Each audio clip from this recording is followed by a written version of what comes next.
It's too loud for the neighbors. Your aura is way too loud. Yeah, way too loud, dude. The neighbors are black holes. They don't hear anything. So here's the forecast for the quadrant of the jaw. Expect delays. Expect the temporary to outlast the empire. And if you feel a vibration in your left hemisphere, it's not an earthquake. It's just the universe trying to hold back a laugh.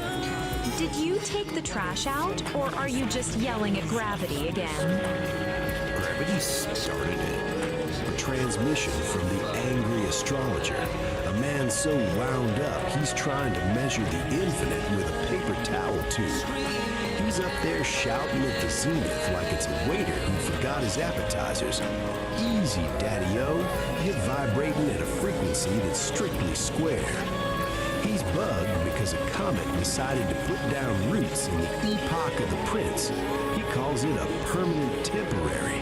Man, that's not a celestial crisis. That's just the universe finding a comfortable chair and refusing to move. We're all just temporary until the great landlord in the sky flips the vacant sign, you dig? And he's worried about his neighbors being black holes? Man, those are the best kind. They don't complain about the drums, they don't borrow your lawnmower, and they really know how to pull a room together. The astrologer says the universe is holding back a laugh. I say, let it out, baby. If the temporary outlasts the empire, at least the coffee will still be hot when the statues fall. Peace is a frequency, man. Don't let gravity drag your soul into the basement. Stay groovy, stay loose, and for the love of the void, take out the trash before namby-pamby turns your aura into a low-hanging cloud. Keep it cosmic. Snaps echo through the sector of the molar, and I smile. So you see the man yelling at the zenith, and you see a square out of tune. And you were right. In that moment, I had forgotten the music. See the beauty in it, Nara. When I was the astrologer, I was just a god-man playing a game of hide-and-seek with his own infinity, getting frustrated that the stars wouldn't sit still for their portrait. Namby Pamby says my aura is loud, and she was right. It is the joyous shout of the soul realizing he is both the observer and the observed. I honor your cool, Lar. You keep the pulse of the void while I navigate the meridian. Just remember, the man kicking the telescope and the saint standing before you are the same breath. We are not under the stars, Lar. We are the very light they use to shine. Be at peace, brother. The coffee is hot, and the universe is finally laughing with us. Be at peace. And there it is, cats and kittens, the retrograde of the permanent temporary, episode 3, a little something to chew on. While the universe tries to fold itself into a swan, our man, the angry astrologer, just took us on a trip through the retrograde, proving once again that while the stars might be fixed, we're all just spinning in a cosmic blender without a lid. If you're vibing with this frequency, do the digital dance. Smash that like, subscribe, and ring the bell. You know the drill. It lets the algorithm know we aren't just ghosts in the machine. Now let's talk bread. Art doesn't grow on trees, man. It grows in the dark corners of the soul. Head over to the Patreon. Patronize the artists. The links are down there in the void. Tune back into the cosmos next time, or maybe NOT time. Honestly, linear progression is a drag. I'm not sure when now is. Stay loose, keep your chakras aligned, and your coffee black. I'm out.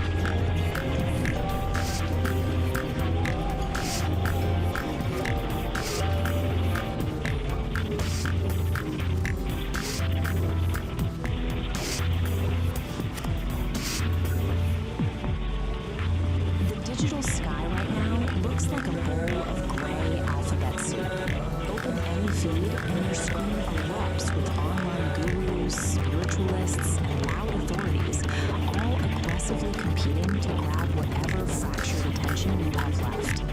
These figures are trying to sell you a spoon. This constant bombardment doesn't lead to enlightenment. It brings profound cognitive exhaustion.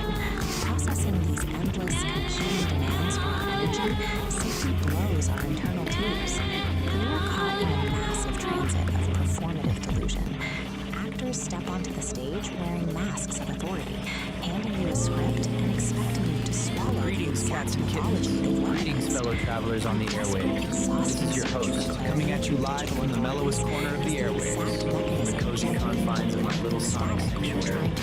Yeah, man, we're talking about the pulse of the airwaves, a cosmic connection, you dig? Greetings, cosmic hitchhikers and frequency fiddlers. It's Narrator, broadcasting from the booth where the static never sleeps. The airwaves are thick today. Every cat on the dial is trying to sell you a map to a territory they've never even walked. They think if they stop talking, the world stops spinning. To cut through that noise, we need the forge. Say, Don, what do you say? You see the raw stuff of creation, man. The fire's speaking. Right with you, Nar. Has a fatal dependency.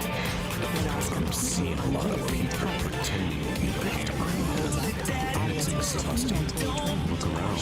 Everybody wants to be the one singing. Everybody wants to be the loudest voice in the room, pretending to hold all the answers. They think that's what leadership is. They think that's what strength is. But when you swing a hammer at a piece of cold metal, you don't understand. All you do is shatter it. Real power, real strength, what is being the hammer? It's being the hammer. The hammer doesn't have to make a lot of noise. It just holds the center. A true leader, a true grounded sovereign soul, stands in the middle of the heat and has absolute heavy, unapologetic guts to say, I don't know, I don't have that. I don't know what this soul needs. It does. That isn't weakness, man. That is structural integrity. You gather your trusted minds and let them bring the ore to the table. And you provide the solid ground for the final decision to take shape. Take that feedback away from the only outcome. If you want to build something that actually lasts, stop trying to swing at everything. Have them be willing to admit what you don't know and trust the network around you. Tangible interaction with the physical earth serves as the key. Sometimes the strongest thing is to hold the center.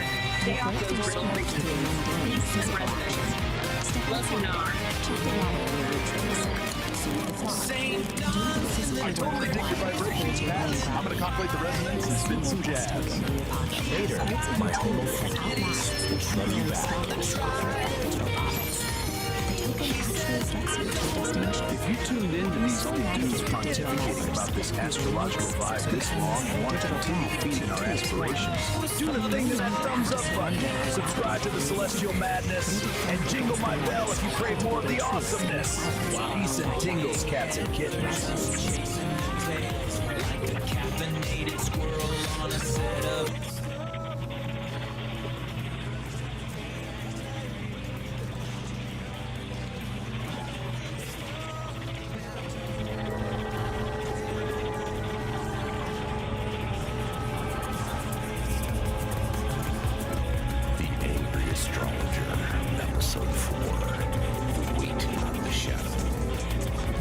Since we are leaning into the things we feel but can't see, let's decant the first draft of the Angry Astrologer Episode 4. We'll set the frequency to low frequency growl, obsidian clarity. The lead-in, the setting, the music for Episode 3 is still swirling in the resonance chamber, but the shadow has already moved. You're standing on the ridge. Even though the sun is out, you feel a heaviness that doesn't belong to your boots. That's the acoustic shadow.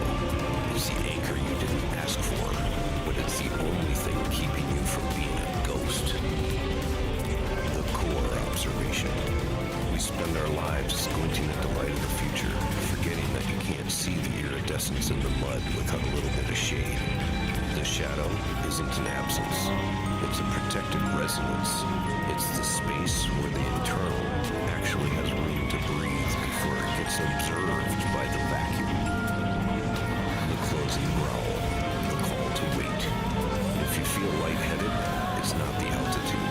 It's because you're trying to untie your own anchor. Stop fighting the gravity of your history. The shadow is the bridge. It's the only place where the idol port actually is like truth. Sit in the dark for a minute. Your eyes will adjust, but your soul will finally settle. The shadow isn't just weight, it's a current. When the bridge flickers and the power surges, that's just the shadow speaking to the grid.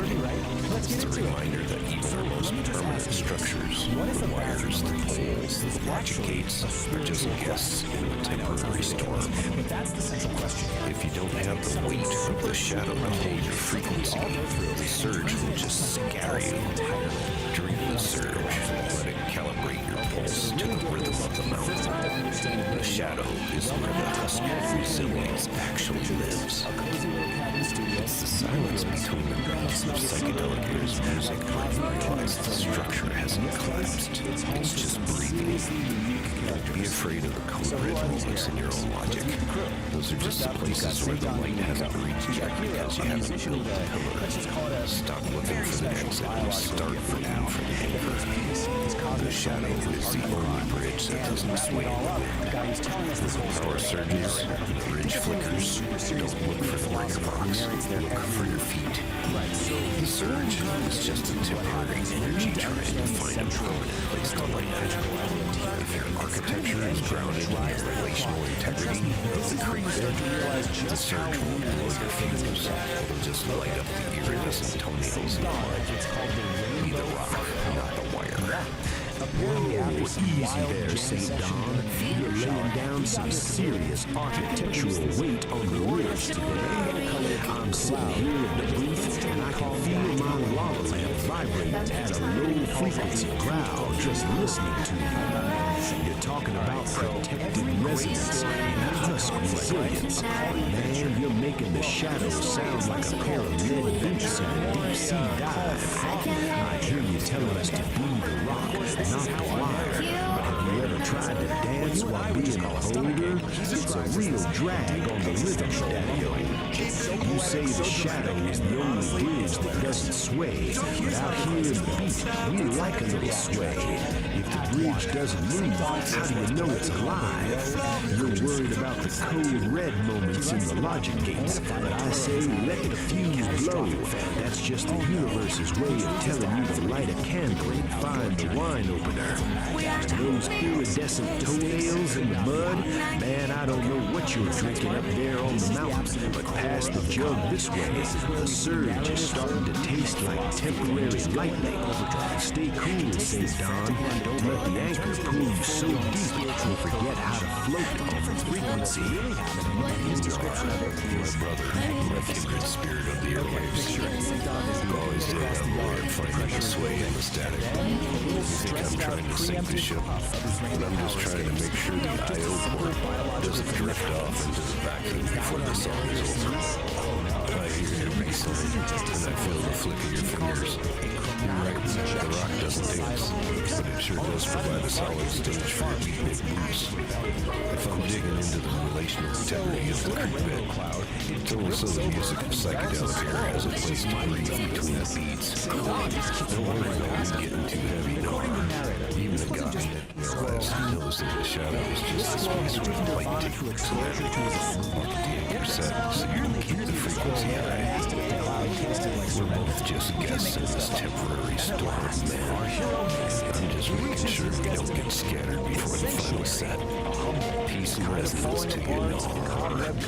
I'll see you where the ridge flickers. Man, the cosmos is tripping like a hippie at a Grateful Dead concert. Good thing we have an angry astrologer to interpret the vibrations. If you want to continue hitchhiking on this magic bus, lick that thumbs up button. Subscribe to the Celestial Feed and ring the bell so we can nudge you before the next concert. You don't need a miracle to get in this show, Daddy-O. Peace! The absolute genius of it is all in that massive gap between the two. And so he makes it. Just in the nick of time, he reaches his wooden throne. And as narrator so perfectly puts it, the cosmic balance of the land was restored. Mission accomplished. The pilgrimage was a success. Okay, now that we've lived through that journey with him, let's take a step back. Let's actually dissect this cosmic journey. Why does this work so well? What makes it so funny? It really comes down to a few key things, right? First, you're taking something totally mundane and making it sound epic and spiritual. It's also a perfect parody of that super serious, everything is deep beatnik philosophy. The main thing, though, is that contrast, that juxtaposition of really smart-sounding language with a, well, a really dumb subject. And then you throw in all the psychedelic imagery, and suddenly the whole problem feels like a cosmic event. And that kind of leaves us with a final thought, doesn't it? This whole story, as ridiculous as it is really all about perspective. It kind of makes you think, what if we narrated our own little daily struggles with that much heavy drama? Making coffee in the morning is a sacred ritual, or being stuck in traffic is a test of chronic patience. So all these things, let's say everything occurring in your life that's just really turning into its own cosmic journey.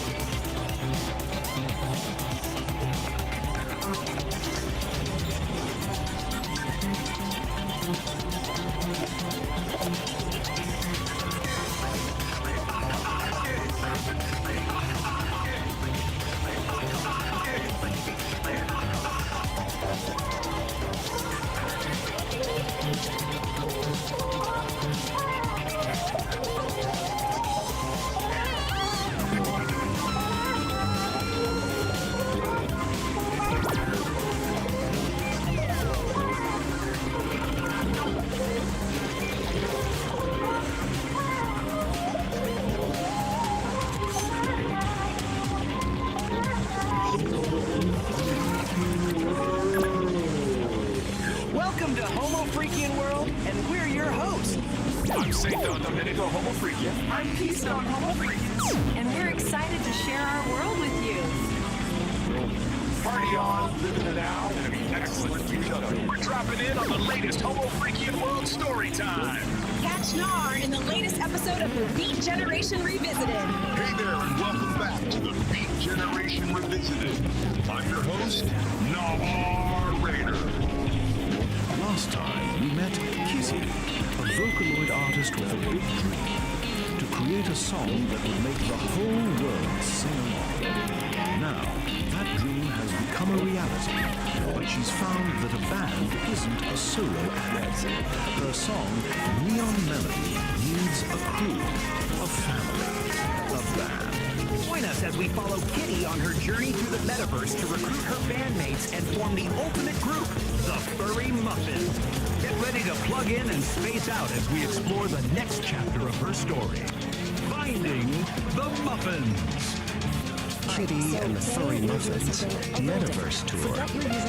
Kitty stood alone on the digital stage, a single spotlight illuminating her pink hair and determined expression. Her dream of becoming a Vocaloid star was finally real, yet the silence of the empty venue echoed in her ears. A band wasn't a solo act. She needed a crew, a family, a band. She needed the Furry Muffins. Time to go recruiting.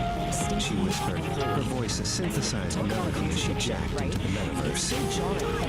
Her first stop was Synth City, a neon-drenched metropolis of sound. Data streams flowed like rivers between towering skyscrapers made of pure code.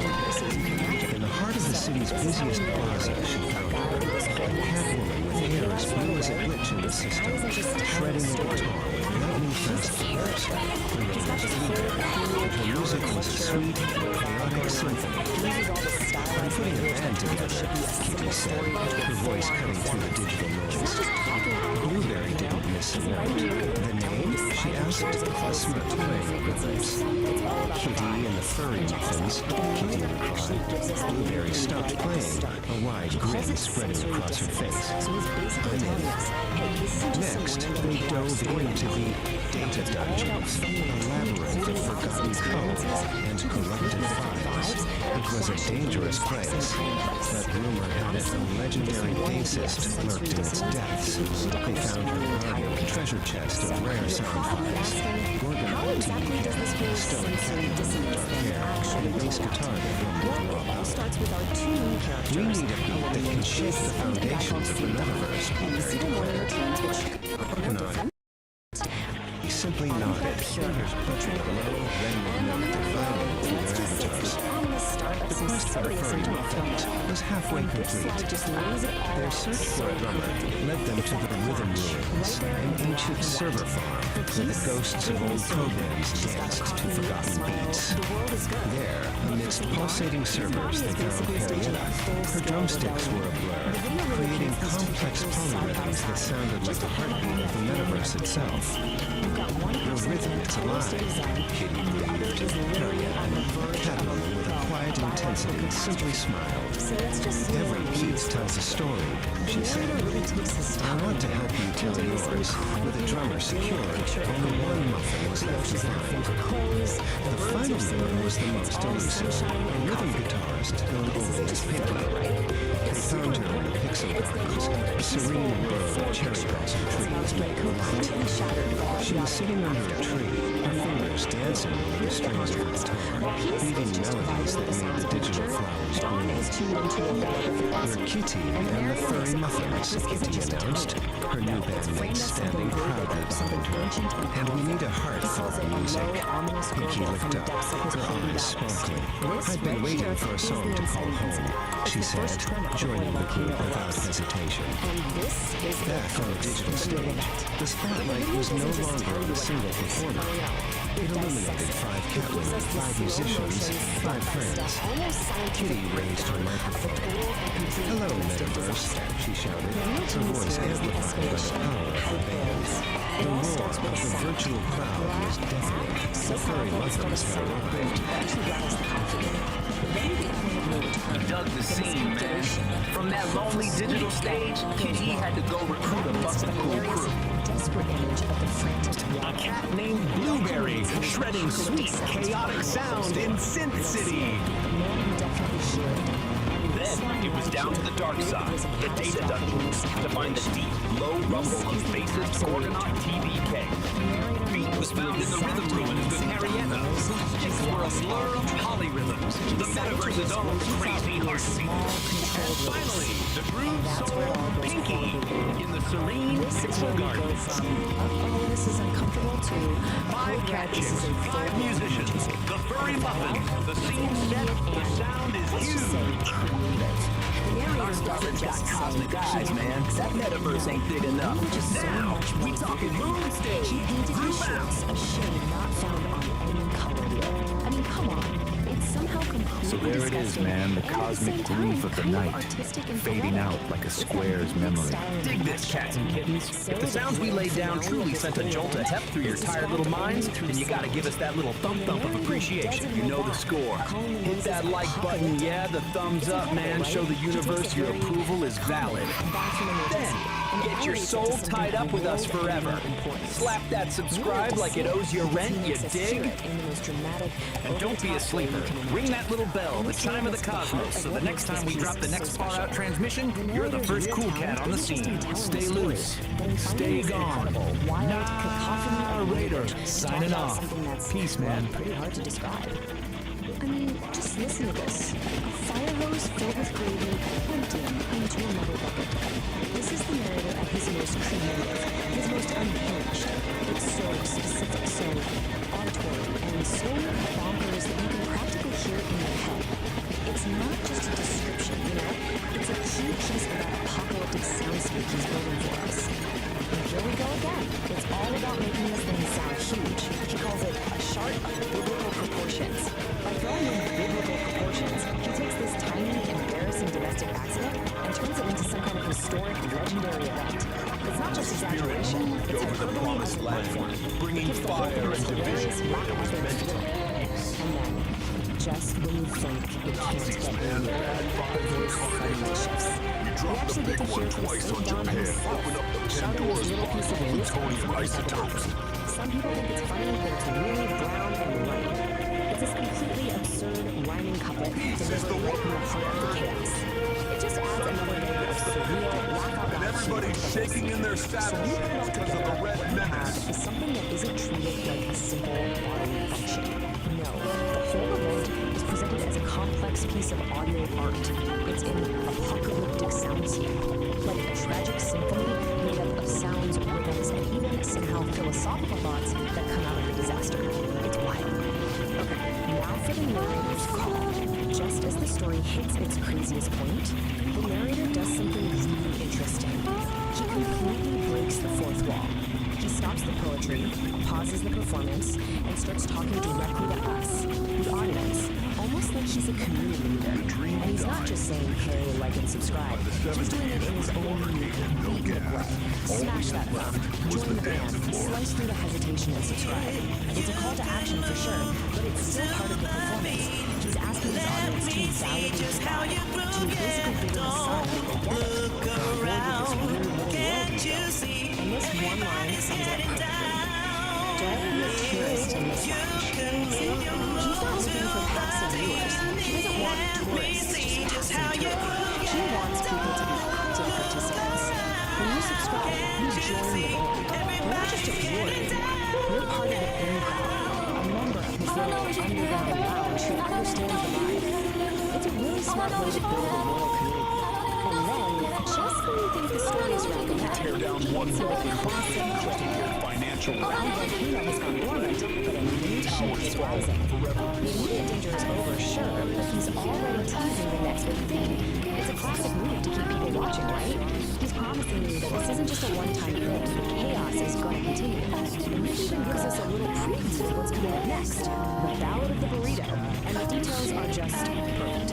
A ghost pepper burrito, a broken toilet, and our hero slipped on in a desperate race against destiny. He lays out all the ingredients for the next disaster, giving you every reason to tune in next time.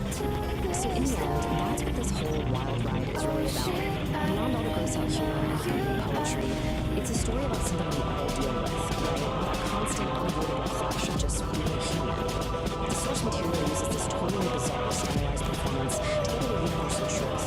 That fight between our civilized, put-together selves and chaotic biology, it's never really over. So the volcano might be dormant for now. The question is, what happens when nature calls again?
puts it, the line between here and there doesn't just get fuzzy, it completely dissolves. It's like your location stops being a single point and just becomes everything at once. And you can actually feel it. The water in the pool isn't just water. It's this incredible soup media everywhere. So one night you're feeling around in the pool journaling for slow. Next, the freezing cold nutritionist media. Even the dews on a blade of grass in a galaxy you can barely see. It's all happening at once. Okay, so you might be thinking, sounds cool, I'll just jump in. Well, not so fast. Because getting into Nexus isn't like a casual swim. It's a skill. A skill you absolutely have to master if you want to, well, not fall apart. To really get a handle on this, you're going to follow the story of one specific person from the source material. They call her the Gal of Resonance. We're going to see exactly what she went through to figure this whole thing out. And this is what that learning curve actually looks like. It's brutal. She tries to enter the Nexus, but she keeps failing to put herself back together correctly. She merges with a body that's all wrong, mismatched, incomplete. And every single time, the Nexus just kicks her right back to the beginning to start all over again. For all that frustrating failure, she has this incredible breakthrough. She finally understands that in the Nexus, her body isn't this solid, fixed thing. It's just information. It's data that can be changed and reassembled. That is the key to everything. That realization changes everything. It leads to her big success, what the source material calls base success. She figures out that the secret isn't about trying harder or being more precise. It's about giving up control entirely. This table just lays it out so perfect. Look at the left side. That's all her early failures. She was trying to be sensible, calculating attention. That's like people trying to stay in charge. That's resistance and it fails every single time. A human flop. Complete total surrender to the chaos. It's pure acceptance. It's the only way forward. You just can't outthink something like this. The message can kill us and your flaws don't mean it. The only thing it responds to is your ability to just be there. To be fully present with what you're doing. So your moment already stops fighting. Stops calculating. And just completely commits to the chaos. Everything changes. The source says it erupts into a nebula of stars. She finally surrendered to the Nexus that created. So, you're in. Awesome. But the journey's not over. Now you have to survive it. Because if you stay too long, things start to get weird. Let's just call this your high-stakes safety briefing. Okay, rule number 1, and you really want to pay attention to it. You get 15 micro-eternities, max. Anything longer than that, you start to develop something called molecular confusion. And that's when your own atoms start to forget where, and maybe more importantly, when they're supposed to be. So what does that actually feel like? Well, you might find yourself asking this very question. And as strange as it sounds, yes, in the Nexus, this is kind of normal. Don't panic. What you're experiencing is cyclic perspective. Your line of sight is literally looping around on itself, staying in geometry in place. This, believe it or not, is super simple.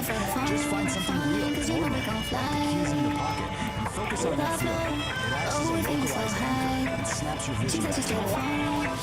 And then there's this one, which is just a whole other level. You might start feeling things that don't really make sense in a physical way. This is called temporal smearing. You've basically swapped out a piece of space for a piece of time.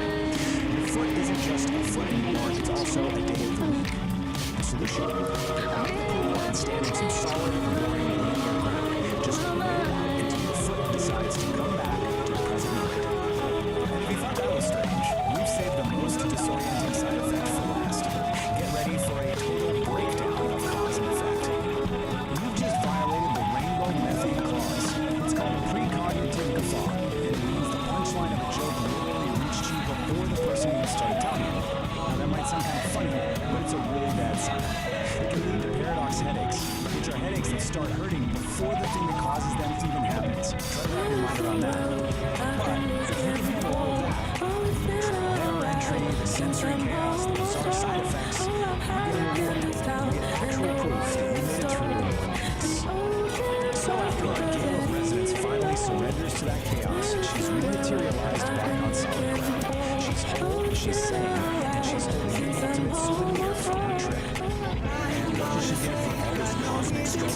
Paperwork, of course. A little certificate proving that you survived the complete dissolution of space and time. And after one of the official studies that you did, this little symbol is just the perfect bureaucratic touch to an insane mystical experience. Which brings us to one last little detail from the source. The stadium test that she received back is asking you to name a specific sandwich you want. So, I'll leave you with this question. After all that, after dissolving and reforming, what's the one sandwich that will prove to you that you're really back in reality?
Nature itself starts to play along the sun. The birds aren't just chirping, you see. They're like a Greek chorus, or maybe hero's chances. It just adds another hilarious layer of drama. So after overcoming all the trials of the yard, our hero finally lays eyes on his goal. And it's not just some outbuilding in the woods. Oh no, Turkey's desert life is a sanctuary. It is salvation itself. And just look at how it's described. It's bathed in this heavenly glow of sunlight. And that simple little outhouse is transformed. For some time, in this moment of absolute crisis, it truly is more beautiful than the castle. It just goes to show the power of perspective. If desperation can turn something totally mundane into something magnificent. And you say that final desperate burst of speed, the door gets thrown open, then this triumphant war of pure relief just echoes through the trees. Victory. The quest is done. The hero has reached the sanctuary. And just as that brilliant climax fades, we head back to the city. While our observations into the world is just the witness this complex action. Gentle and modest words bring the entire girl saga crashing right back down to its simplest absurd reality. It's not racist, manipulative actions of backstory. Just think about the cosmic significance of what just happened. It's a commentary on something much deeper. It's called the inevitable white futility of death.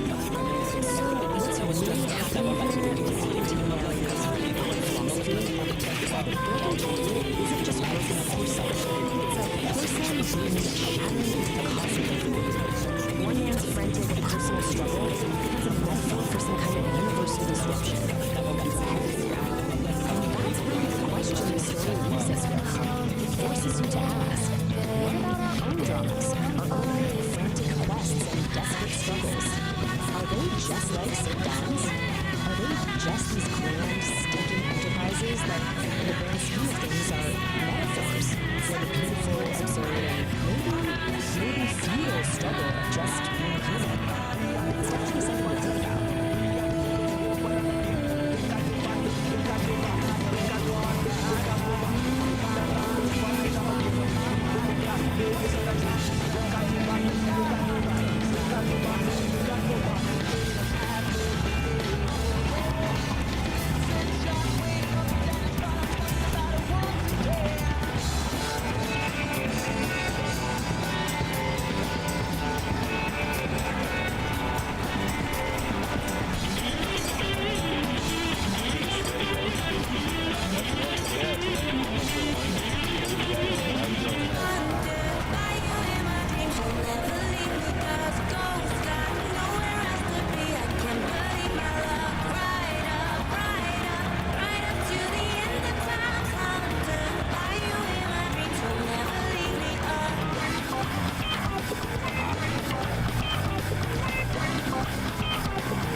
Show you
try some Astro Spoon. Greetings, stargazers and sidewalk poets. This is Gnaw Raider, broadcasting from the corner booth of the cosmos. I dug St. Dawn's broadcast. Heavy, man. Real heavy. He's talking about necessary friction. He says the universe is coming at you with 80 grit sandpaper. He says you're being ground down to a diamond. Now, I dig friction.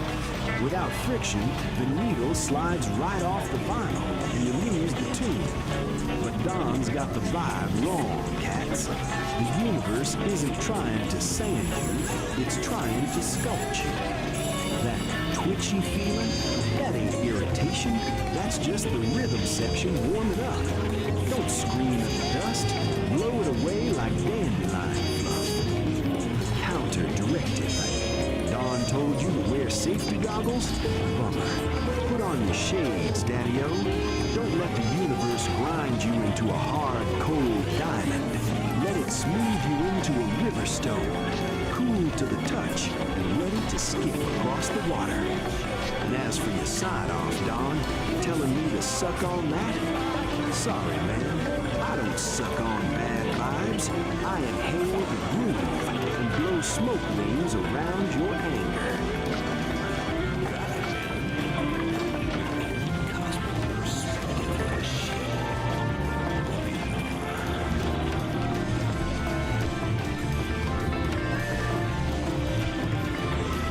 What an astrological groove, man. Like the groove? Subscribe for more Angry Astrologer and ring that bell. It's a way of life. Whoa, the music's alive. Hey, stop tugging my hair! This is getting... I didn't know what to do. I was so confused. Like a wet bar, it's a feeling I haven't used. Oh, oh, oh, oh. Can't you hear it? That low bubbling sound. Shame and the sensation when the pants hit the ground. Heavy, my babies. That wasn't just a trip to the John. That was a spiritual awakening inside a wooden box. You gotta hand it to St. Don Domenico. He stared into the abyss of a level 5 Code Red, chili-induced catastrophe, and lived to tell the tale. But let's be real, cats. That cabin is gonna need to air out for at least 3 spins of the globe. It just goes to show you, love is a wild gig. 1 minute you're sipping coffee with your old lady, and the next you're holding your breath while she laughs like a mountain stream at your post-traumatic roots. But hey, that's the groove. Even with bubble guts, he's still the luckiest man in the world. Dig it. Now, flip the tape and gaze upwards, starry-eyed wanderers. We're leaving the woods and warping straight to the Homo Freakian Pub. A celestial tavern where the planets themselves clink glasses. The vibes? Immaculate. Peace Dawn is wailing on the clarinet. St. Don is laying down the funk on the keys, and the air smells like, well-intentioned flannels. But don't get too comfortable, Daddy-O. There's a discord blowing in from the void. A cat named the Shartonator is crashing the party with a chrome tuba strapped to his back and a foggy voice like a broken foghorn. He's looking to turn our sweet symphony into a sour mess on Uranus. Can the crew tune up before the universe browns out? Let's spin it. This is The Ballad of the Cosmic Fart. The Ballad of the Cosmic Fart. The Homo Freakian Pub, a celestial tavern where planets clink glasses of cosmic cocktails, was grooving. Peace Dawn Homo Freakian, her dreadlocks swirling like nebulas, played a soulful melody on her clarinet. Her husband, St. Dawn, laid down a funky beat on a keyboard that seemed to be powered by the very rhythm of the cosmos. The air was thick with the harmonious scent of well-intentioned flatulence, a testament to the pub's groovy vibes. Suddenly, the pub doors burst open, and a wave of noxious green gas rolled in. A figure stood silhouetted in the doorway, a chrome, tuba-like contraption strapped to his back. Greetings, Homo Freakians, he boomed, his voice a discordant foghorn. I am the Shartonator, prepared to witness the ultimate power of the universe, the boundless potential of the Shart. The harmonious vibe of the pub curdled like sour space milk. Peace Miss Dawn and Saint Dawn exchanged a worried glance. This was no ordinary gas passer. This was a threat to the Celestial Symphony itself. We need backup, Peace whispered, her voice barely audible over the Sharknighter's cackling. Saint Dawn nodded, his fingers flying across a hidden console on his keyboard, sending out a cosmic distress signal that rippled through the galaxies. The signal reached Kitty just as she was about to launch into a face-melting solo with her band, the Furry Muffins. Hold the cosmic feedback, Muffins, she yowled, her ears twitching. The Homo Freakians are in a gas jam. Meanwhile, in their high-tech bunker, the nerd herd sensors went haywire. Anomalous methane signature detected, one of them announced. Source, Homo Freakian Pub. This requires immediate investigation. The heroes converged on Uranus, a planet of swirling methane clouds and a key point in the Celestial Symphony. The Sharknator was already there, his Sharknator 5000 spewing chaotic green gas, turning the planet's harmonious hum into a discordant shriek. Let's rock this gas bag out of existence. Kitty shouted, launching into a power plant. But the Sharknator simply laughed, absorbing the sonic energy and reflecting it back as a wave of pure, unadulterated shark. The heroes were thrown back, defeated. Humbled, the heroes retreated to Pluto to seek the wisdom of the dogmonks. Master Zenwolf, his fur the color of ancient starlight, listened patiently to their tale. You cannot fight chaos with chaos, he said, his voice a calming rumble. The Sharknator's power comes from discord. We must counter it with harmony. Monk Christopher Hawkins, his voice a smooth, calming drawl, added, the universe, my friends, is a symphony of farts. We must find the right notes to bring it back in tune. The heroes returned to Uranus, but this time they didn't attack. Instead, they began to play. Peace and Saint Dawn wove a gentle, melodic tune. PD and the Furry Muffins added a layer of cosmic blues. The Nerd Herd, using their tech, analyzed the planet's natural frequencies and created a harmonizing drone. Even the dog monks joined in, their deep, resonant chants adding to the symphony. The Sharknator, initially amused, soon grew agitated. The harmonious music was like a soothing balm on his chaotic energy, neutralizing it. He blasted them with his Sharknator 5000, but the music simply absorbed the chaotic energy, transmuted it into a beautiful, shimmering chord.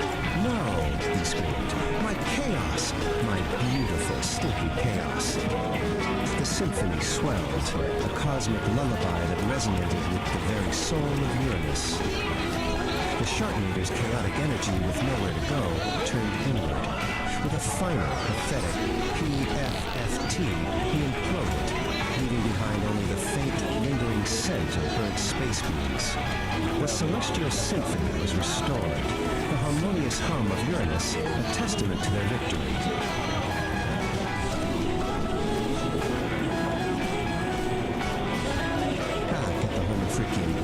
The heroes celebrated with a cosmic jam session that shook the very foundations of the cosmos. The Nerd Herd, now believers in the power of harmonious flatulence, took copious notes. The legend of their gassy victory spread throughout the galaxies, a reminder that even in the face of the most noxious evil, a little harmony and a well-timed, good-natured fart could save the day. That, my celestial cats and kittens, is how the cookie crumbles. Or, should I say, how the wind grains. The Sharknator has been silenced, leaving behind nothing but the faint scent of burnt space beans and a lesson in harmony. Don't forget the volume, Daddy-O. It wasn't just harmony. The Furry Muffins melted that tin can gas bag with some serious sonic shredding. Solid, sister. You cats really clawed your way to victory. But tell me, Kitty, is the air finally clear in here? Though, between you and me, that last power cord wasn't the only thing I ripped during the finale.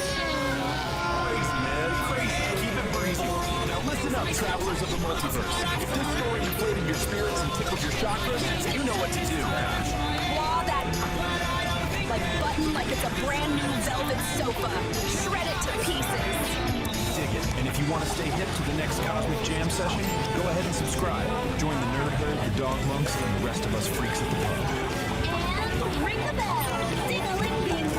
Make it vibrate so you don't miss a beat. If you don't ring the bell, the Sharkinator might come back and turn your notifications into noxious green gas. You heard the feline. Stay tuned, stay funky, and remember. Better out than in.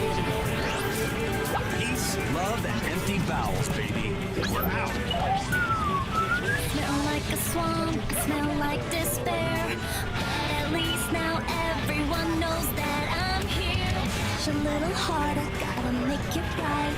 Like a wet fart, lit for the very first time. Didn't know what to do, I was so confused. Like a wet fart, it's a feeling I have in you. Lit for the very first time, oh yeah.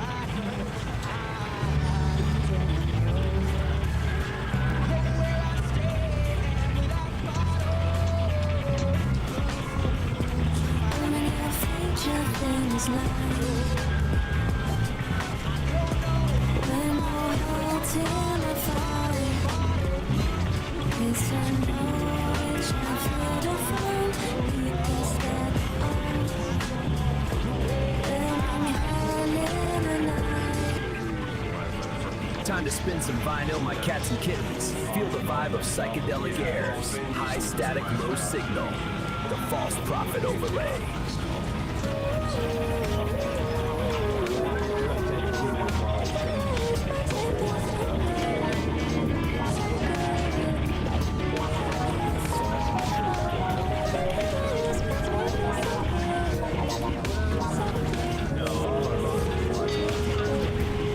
I'm a lyrical astronaut, or maybe a psychonaut. I smoke reggae trims and I talk a lot. Bottles of champagne, yeah, popping out. But I keep it together, I ain't half some I'm Dempsey, blood test me. I'm a Jimmy MC with a technique. I can rearrange your brain, mind frame with a rhyme that's sweet like Pepsi.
We're super fly.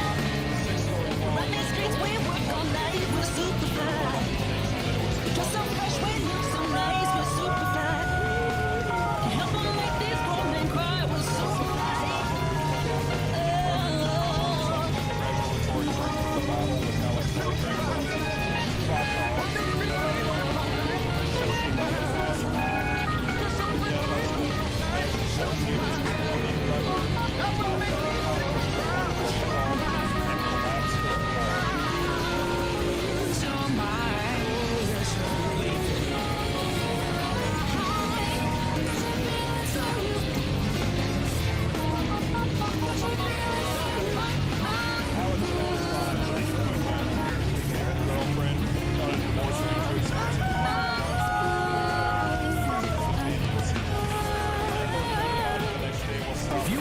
these psychedelic frequencies humming, pull my finger, flick that like button, and subscribe to the station.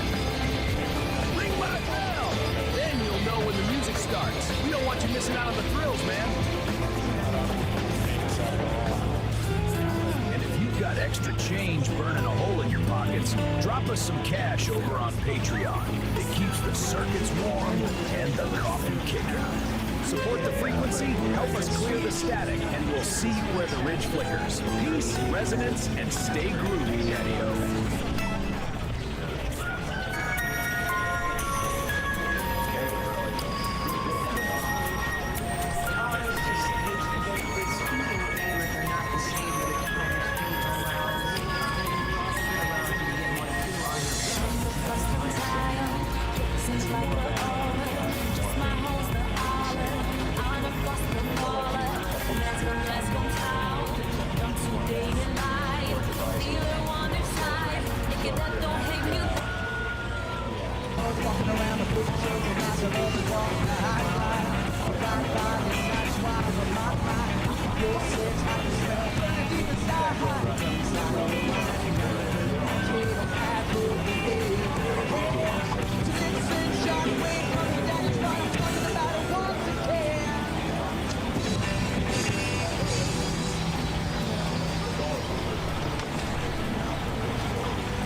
double to a single. But the second pair, I'm not making it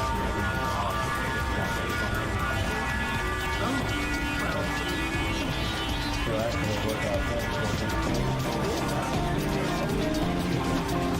Hey Tony, you're getting a new model now.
Well, I think the address is not mentioned, but maybe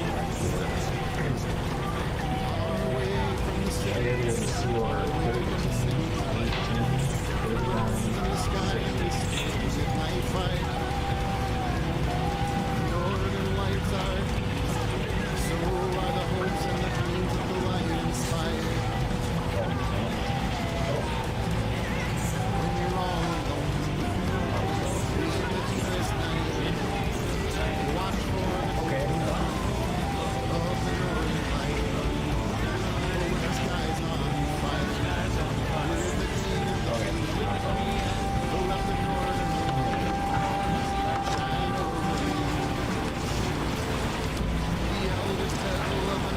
'Cause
doesn't quite match up to what the aspects of these people are. Yeah, he was really practically off.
Take a few minutes while they change the programming and stuff. Give it a test, make sure it's cranked up. If you did use Wi-Fi, would you use like a different modem or? No, all our modems are Wi-Fi. No. It's just that some people have a like router. We would be like,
philosophy always desired fame.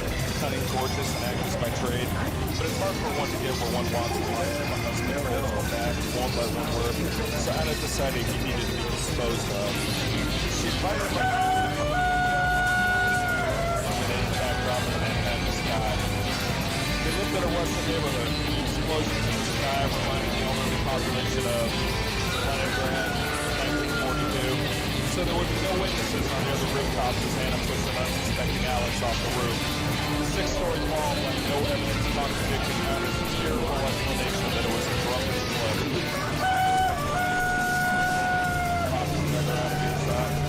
Once the police onlookers left Anna alone in the apartment, she poured herself a congratulatory drink from the bottle, which Alex never drank from. Vodka always gave him a headache. She held the glass aloft, toasted her dead husband, imagined how she would take the money he left her, popped back the pumpkin for one giant gulp, and collapsed to the floor.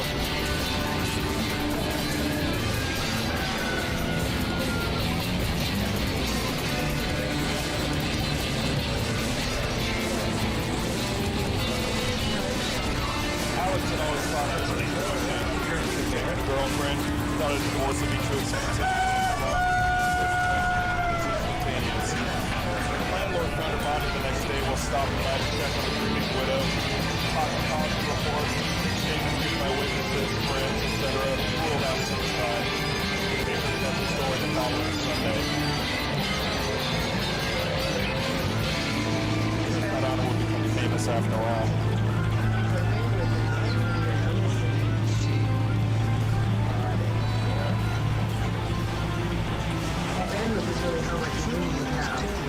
Yeah, but at the speeds. Since the speed's faster, we'll see it through.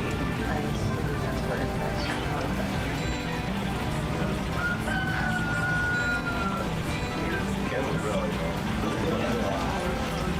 Oh, it's just the speed and bandwidth are not the same, but it's higher speed allows you to get more through on your bandwidth. Is that my understanding right?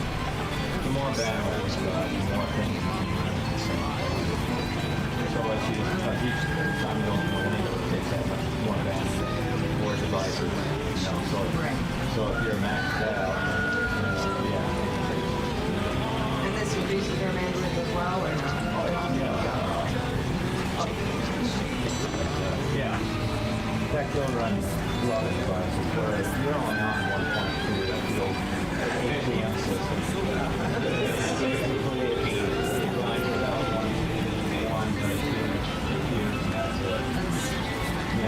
But that was the first outlook was still Yeah. Sorry.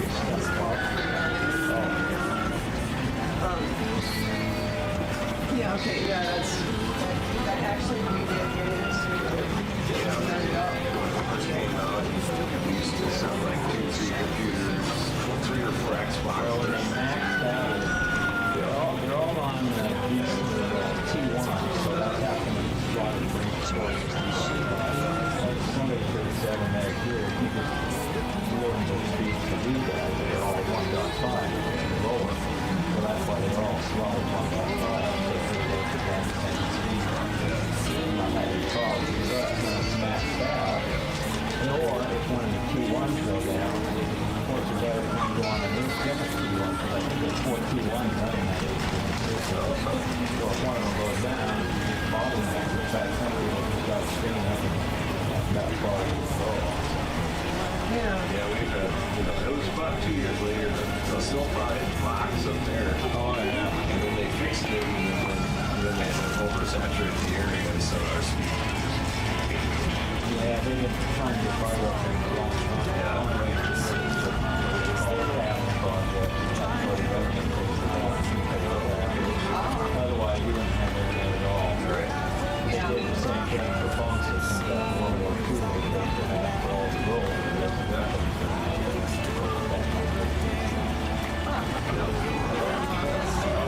So, yeah, it's expensive for the road.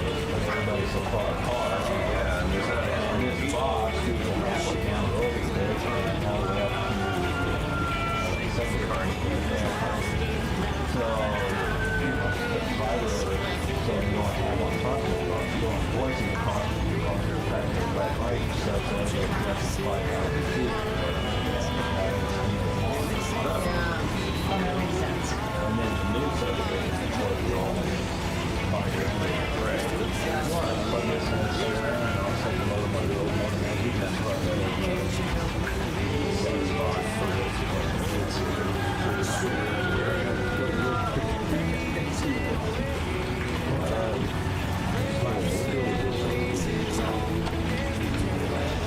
How much the bag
Well, I go to the plant, yeah. Was there another program?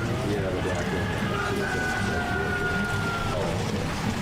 So, that might, oh, you know what, that's what I'm going to say. This is plugged into the back of the motor.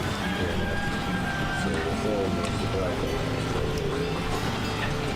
Yeah. I don't really need any extra slack. I'm just going to set the motor on back up. I just say that we're going to be building out the yeah, I'll leave it.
At least that's how I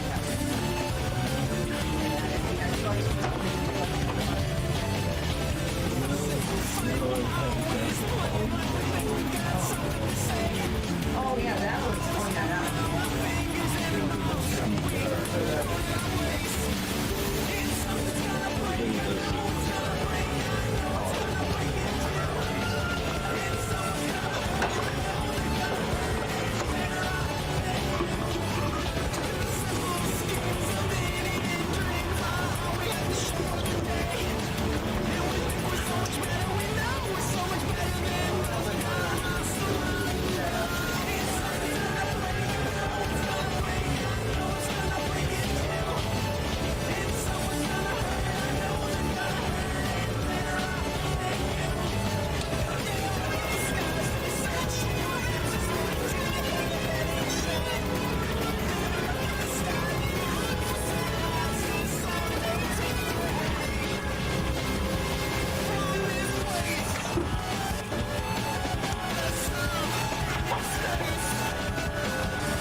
this color thought I'd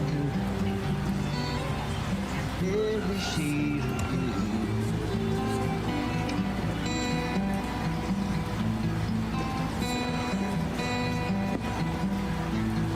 I don't remember this brand of pain, drives me insane, soaking me like the summer rain, saturating pain.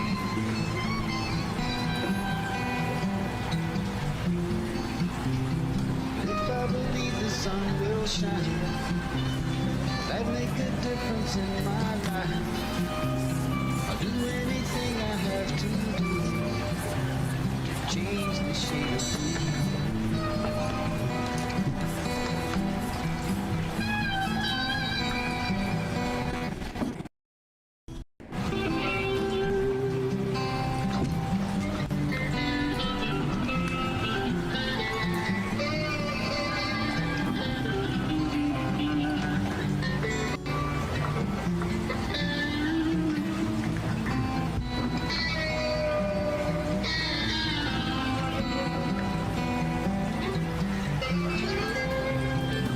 I believe the sun will shine, that'd make a difference in my life. I'll do anything I have to do to change the shade of blue.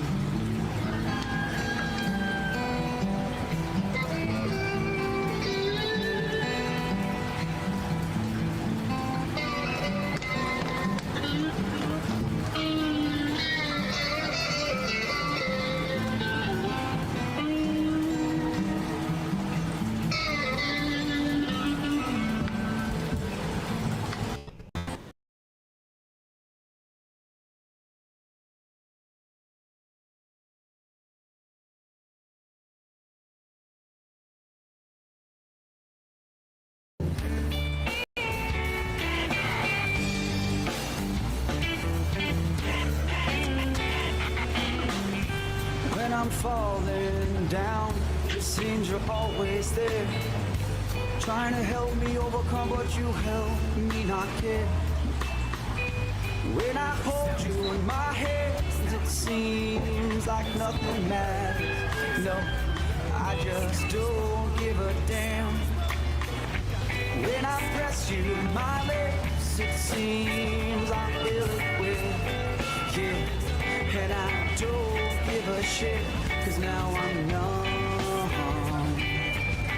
You drown me, now I am dumb, and I'm paying the sun for everything that I have become. What have I become to myself? Yes, I am done, and this ain't fun for no one. I got a little yearning, it's doing some turning, yeah. I need a little learning, can't you help me live? Oh, sweeping all reason away in time, breaking pieces off every day of this journey.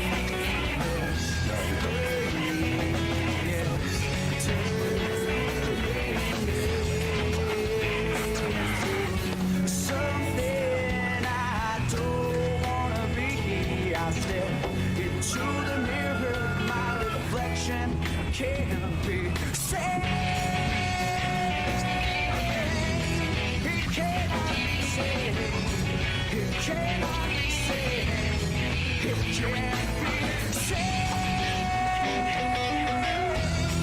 It can't be saved. Oh no, it can't be saved. For all those times I said I'd never do that again, well here I am, oh once again. I'm dragged out, passed out, ashed out, cast out, thrown my last out, thrashed about. The flash out, can't count who's from about. I don't know what it's about. I'm shifted to wicked, no, not lifted. My mind's been evicted, my ass you can kiss it, so give me some more of that sweet, sweet liquid. Try if you can, but you just can't fix it. Problematic, arranged fanatic, back on at it like a crack addict. addicts, problems, habits, stuck to my attic. My hand standing, so smash it with that bottle. To my hand, I don't know.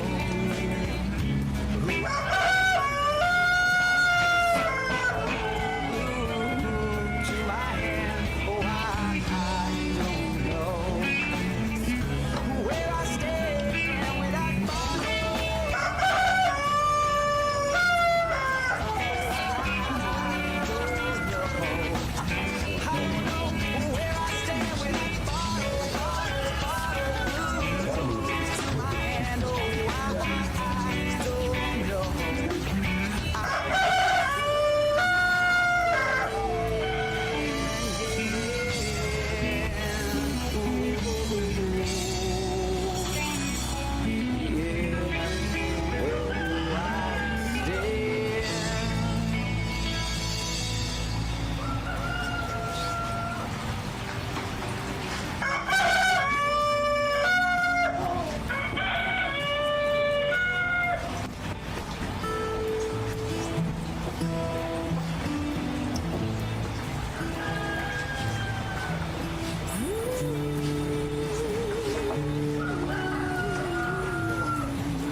Oh, that's the only spot, you know?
journey to the outhouse.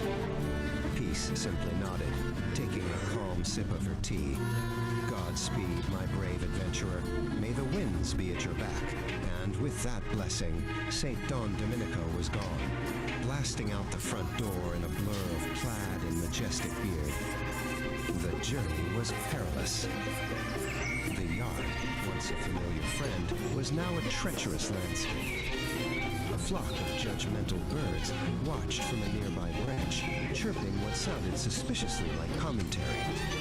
He's not going to make it, squawked a blue jay. From her window, Peace watched the epic sprint unfold. A delicate, musical laugh escaped her lips. "Oh, my darling Homo freakian," she whispered to herself. So much drama for such a simple quest. Suddenly, an obstacle. A fearsome garden gnome, with a pointy red hat and a sinister painted smile, stood directly in his path. With the grace of a wild gazelle, St. Don Domenico executed a perfect anime-style leap, soaring over the ceramic guardian. "Homo freakian hurdle," he yelled.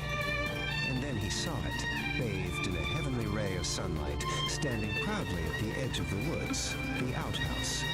It was more beautiful than any castle, more welcoming than any palace. A single, glistening tear of pure relief traced a path through the dust on his cheek. With a final, desperate burst of speed, he covered the last few feet. He threw open the wooden door with a triumphant roar that echoed through the trees. Victory. The quest was complete. The saint had reached his sanctuary. Back in the main house, all was quiet again. Peace took another sip of her now cool tea and smiled. A small hummingbird zipped to the window and hovered for a moment as if to give her a report. "All is well in the kingdom," she said softly.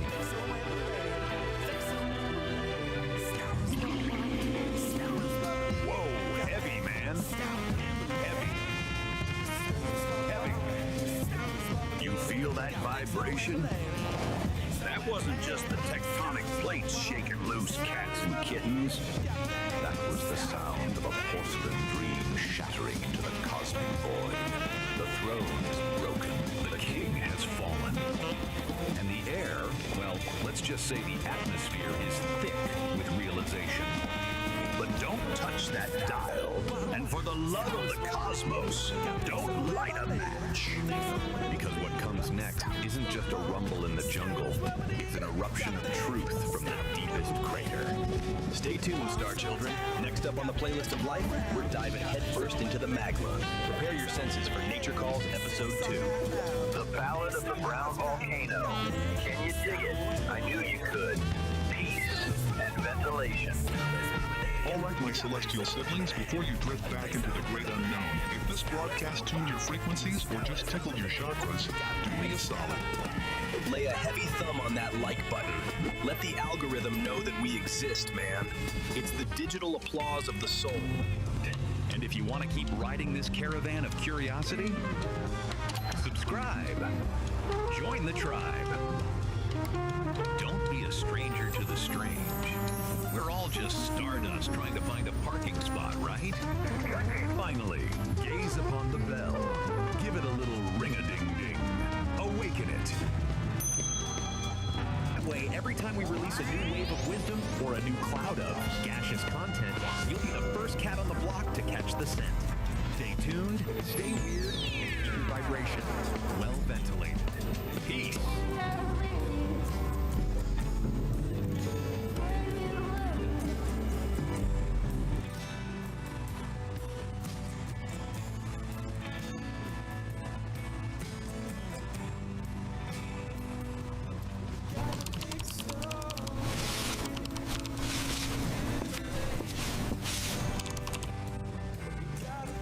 Today, we're going to deconstruct a pretty fascinating piece of digital folklore. It's a story that comes from this vibrant and kind of bizarre corner of YouTube. We're talking about a channel called Psychedelic Aire, an up-and-coming musician named Kit E, and her song that just blew up, Neon Melody. So, right off the bat, we meet our guide, a guy named Nar, and he frames this whole thing as a cosmic trip, a journey for your mind. He's the host of a show called Homo Freakian World Storytime. And really, his whole beatnik vibe is the lens we're seeing this entire digital fable through. Okay, before we really jump into the story, there's one key thing you need to know. Our main character, her big dream is to become a Vocaloid artist. So what does that even mean? Well, basically, it's a musician who uses voice synthesizer software. You've probably heard of the super famous one, Hatsune Miku, to create songs. And they usually have this cool animated character that goes with it. This is absolutely central to getting what she's all about. Okay, so now that we've got that covered, let's get into it. Section 1, Kit E's Big Dream. This is where we really meet our hero and find out about this massive ambition she has. So here she is, our protagonist, Kit E. Picture this, she's a creator, kind of looks like a Catwoman, living in this glowing, super vibrant neon city. And she has one goal, just one, to be like her idol, the Vocaloid superstar Miku. She wants to write that one perfect song, you know? The one that connects with absolutely everyone and just makes the world sing. But of course, it's never that simple, right? Kit E sits down at her keyboard, all ready to create, and crickets. Nothing. The notes are just a jumbled mess. The words aren't fitting together. It's that classic moment of creative struggle. That feeling we've all had where your big ambition just smacks right into a brick wall. But that creative block, thankfully, it doesn't last forever. Which brings us to section 2, where we see how she actually crafts her neon melody. Because right when she's about to throw in the towel, the story throws in a little bit of magic. And that little bit of magic, it's a tiny music sprite named Toon who just appears on her computer screen. You can think of Toon as that little spark of inspiration, that helping hand that every single creator desperately needs when they're stuck. He basically tells her, hey, don't give up, and offers to help her out. And you can really see the difference Toon makes here. It's like night and day. Before he showed up, her process was just jumbled notes, super frustrating. But with his help, suddenly she's able to channel all those feelings into a really beautiful, coherent melody. So the big takeaway here is that collaboration was the key that unlocked her potential. And from that point on, man, things just move at lightning speed. Together they create Neon Melody. Kit E, probably super nervous, uploads it to the internet. She goes to sleep, wakes up, and it's gone viral. And then the ultimate validation, a personal message from her idol, Miku, saying how much she loves the song and even floating the idea of working together. I mean, just like that, her dream literally comes true. But why? Why did this one song, Neon Melody, connect with so many people all over the world? Well, in section 3, we're going to take a closer look at the anatomy of the song itself and the message hidden in the music. So the song is just packed with these really powerful, universal ideas that pretty much everyone can relate to. It's basically an anthem about not giving up. You know, pushing through all that self-doubt, being brave enough to chase your passion, and in the end, finding the strength in your own unique voice. In this one line from the chorus, it just perfectly captures the whole spirit of the song. When she sings about static, she's talking about all that noise, right? The internal stuff, like doubt and fear, and the external stuff, like criticism. The whole point of the song is rising above all that to create something beautiful. It's a classic message, but man, is it inspiring. All right, now this is where things take a really interesting turn, because after telling this whole triumphant story about Kit E, our narrator, Nar, he kind of zooms out and gives his own 2 cents on the whole thing. So let's look at the narrator's reflection. So he basically puts himself in the shoes of someone from the Beat generation, and he's looking at this new wave of digital creators and influencers. He definitely sees a connection between his time and now, but he also sees this really fundamental difference in how they go about, expressing themselves and challenging the way things are. And this quote, this is pretty much his main point. He feels like all the deep, authentic, lived-in counterculture from his generation has been, well, boiled down, maybe even watered down, into these short, punchy, performative videos for social media. It's a really fascinating take on the generational divide. And this table just lays this whole comparison out perfectly. Back then, the Beat generation had communes. Now, digital influencers have 50-second videos. His generation was all about living authenticity, whereas he sees this new generation as performing authenticity. And he gets it, he recognizes they have their own rhythm, but he admits it's a new rhythm, one that's kind of unknown to him. But you know what? He doesn't end on a cynical note. After laying out his whole critique, he kind of softens his stance. He concludes that it's all just part of the universal harmony. This new generation, they're just following the same path, maybe without even realizing who paved the way for them. It's this really nice moment of acceptance, actually. So the story doesn't just end with her big success. Not at all. In our final section, we're going to ask, what's next for Kit E? And the answer, it actually tells us a ton about how stories are told in the digital age. So, just like a modern TV show, the story ends with a cliffhanger. It turns out Neon Melody was just episode 1, and we're immediately teased with what's coming next, an adventure called Find the Muffins. And the premise for this next part is just pure digital age fun. So Kit E starts a band called the Furry Muffins, and they're all set for a big tour in the metaverse. But, oh no, someone has hidden all the band members and their instruments. So episode 2 becomes this huge scavenger hunt across the digital plane, and it sounds like it's designed to get the audience involved. And all of this leaves us with a really big, kind of provocative question. As stories start moving into the metaverse and become these interactive, ongoing adventures, who's really the author anymore? Is it the original creator? Is it the fictional character on their own journey? Or is it maybe the algorithm that's deciding who sees what and pushing the story in certain directions? It's definitely something to chew on as we see more and more stories like Kit E's pop up.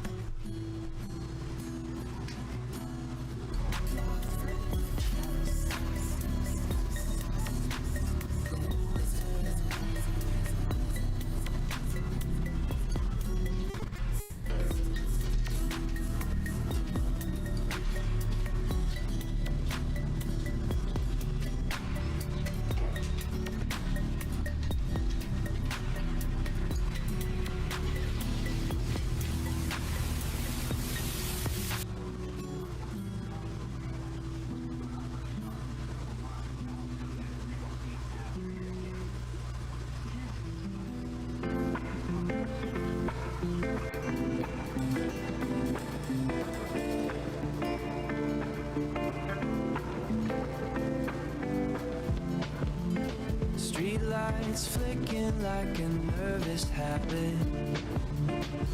Silver sidewalk under heavy static. Looking up to catch a faded sky, while the whole world's sleeping on the fly. Stargazing on a dead-end street. Concrete hard under weary feet. Finding something that I can't explain. Quiet wonders in the window pane. Quiet wonders in the window pane. Half-eaten sign for a coffee shop. Clock on the bank, forgot how to stop. Faded billboards in a neon glow. Nowhere left that we really need to go. Not here left to go. Stargazing on a dead-end street. Concrete hard under weary feet.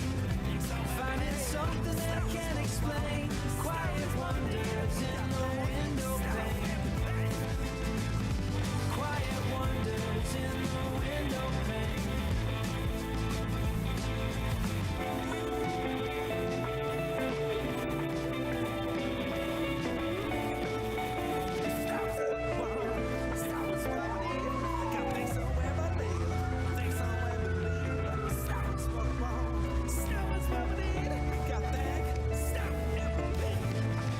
Stargazing on a dead-end street. Concrete hard under weary feet. Finding something that I can't explain. Quiet wonders in the window pane. Quiet wonders in the window pane.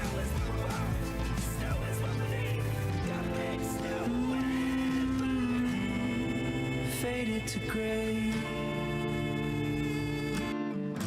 Just the static now.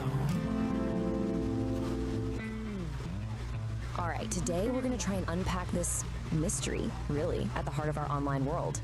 There's this figure named Kit E who seems to be breaking every single rule of what it means to be an influencer. And the crazy part, she's becoming more powerful because of it. So yeah, let's get into it. You know that feeling, right? That, I don't know, that exhaustion you get from just endlessly scrolling through your feed. It's this feeling that almost everything you see online is, well, it's just a performance. And the source material we're looking at today it really hits the nail on the head. It paints this picture of a world where other influencers are constantly just chasing likes, right? And they're trying to sell you this version of authenticity that just feels, well, totally fake, completely manufactured. And what you end up with is this kind of pervasive feeling of what the source calls polished mediocrity.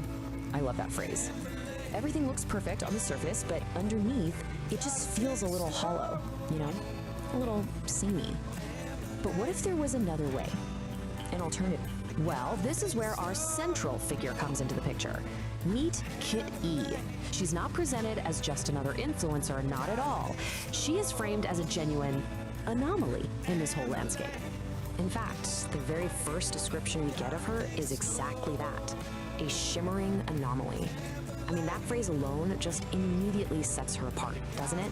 It suggests something different, something that just doesn't quite fit the mold we're all used to seeing. And trust me, the language used to describe her only gets more and more intense from there. We're not just talking about some minor outlier here. No, she's actually called a new breed or a new prophet.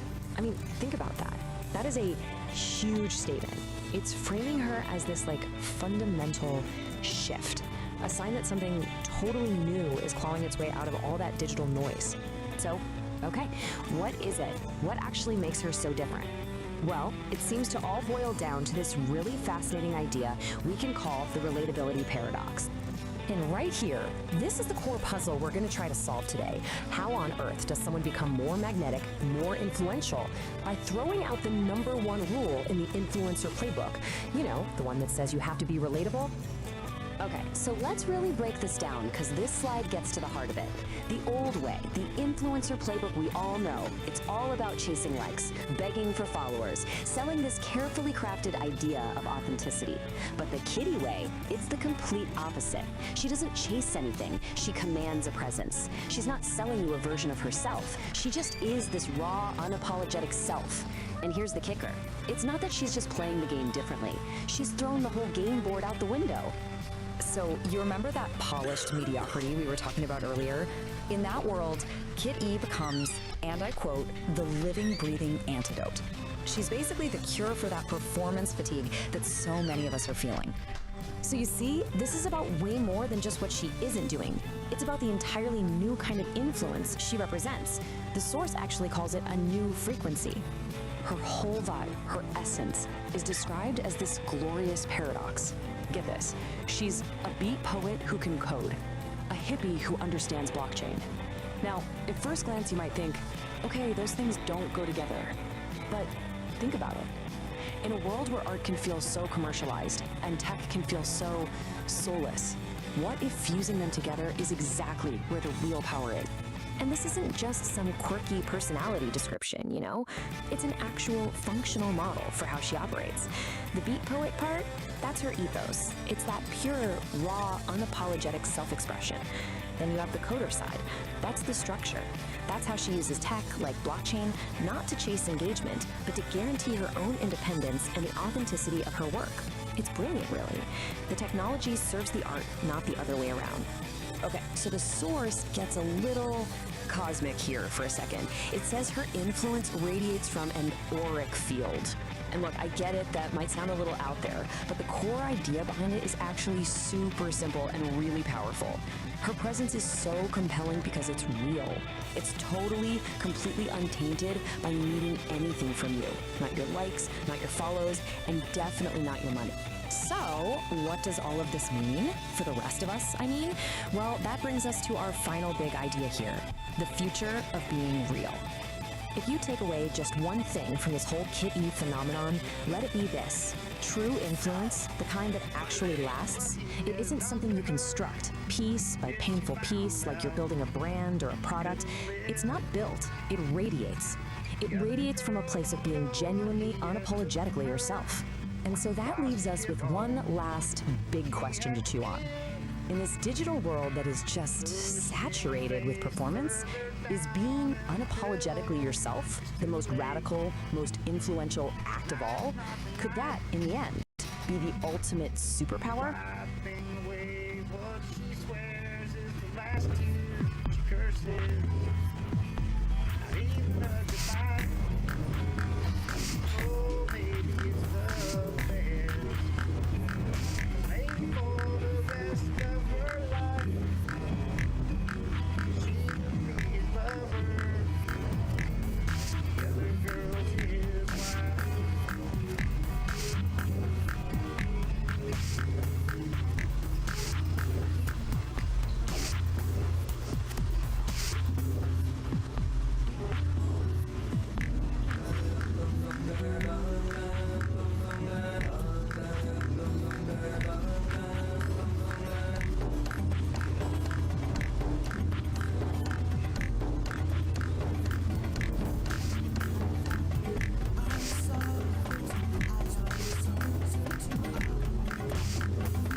Welcome to The Explainer.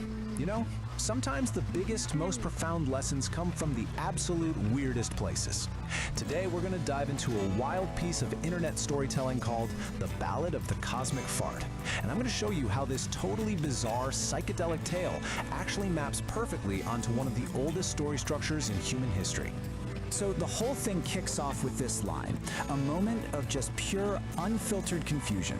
I mean, right off the bat, you know you're in for something hilarious and completely surreal. It's the perfect off-kilter opening for the journey we're about to unpack. Okay, so how do we even begin to make sense of all this cosmic chaos? Well, we're going to use a classic framework for it, the hero's journey. We're going to break down how this story, which seems completely nuts, actually follows this ancient mythic structure, starting right where all these journeys do, in the hero's ordinary, everyday world. We start in what the framework calls the ordinary world. And in this story, that world is, of all things, a groovy celestial tavern.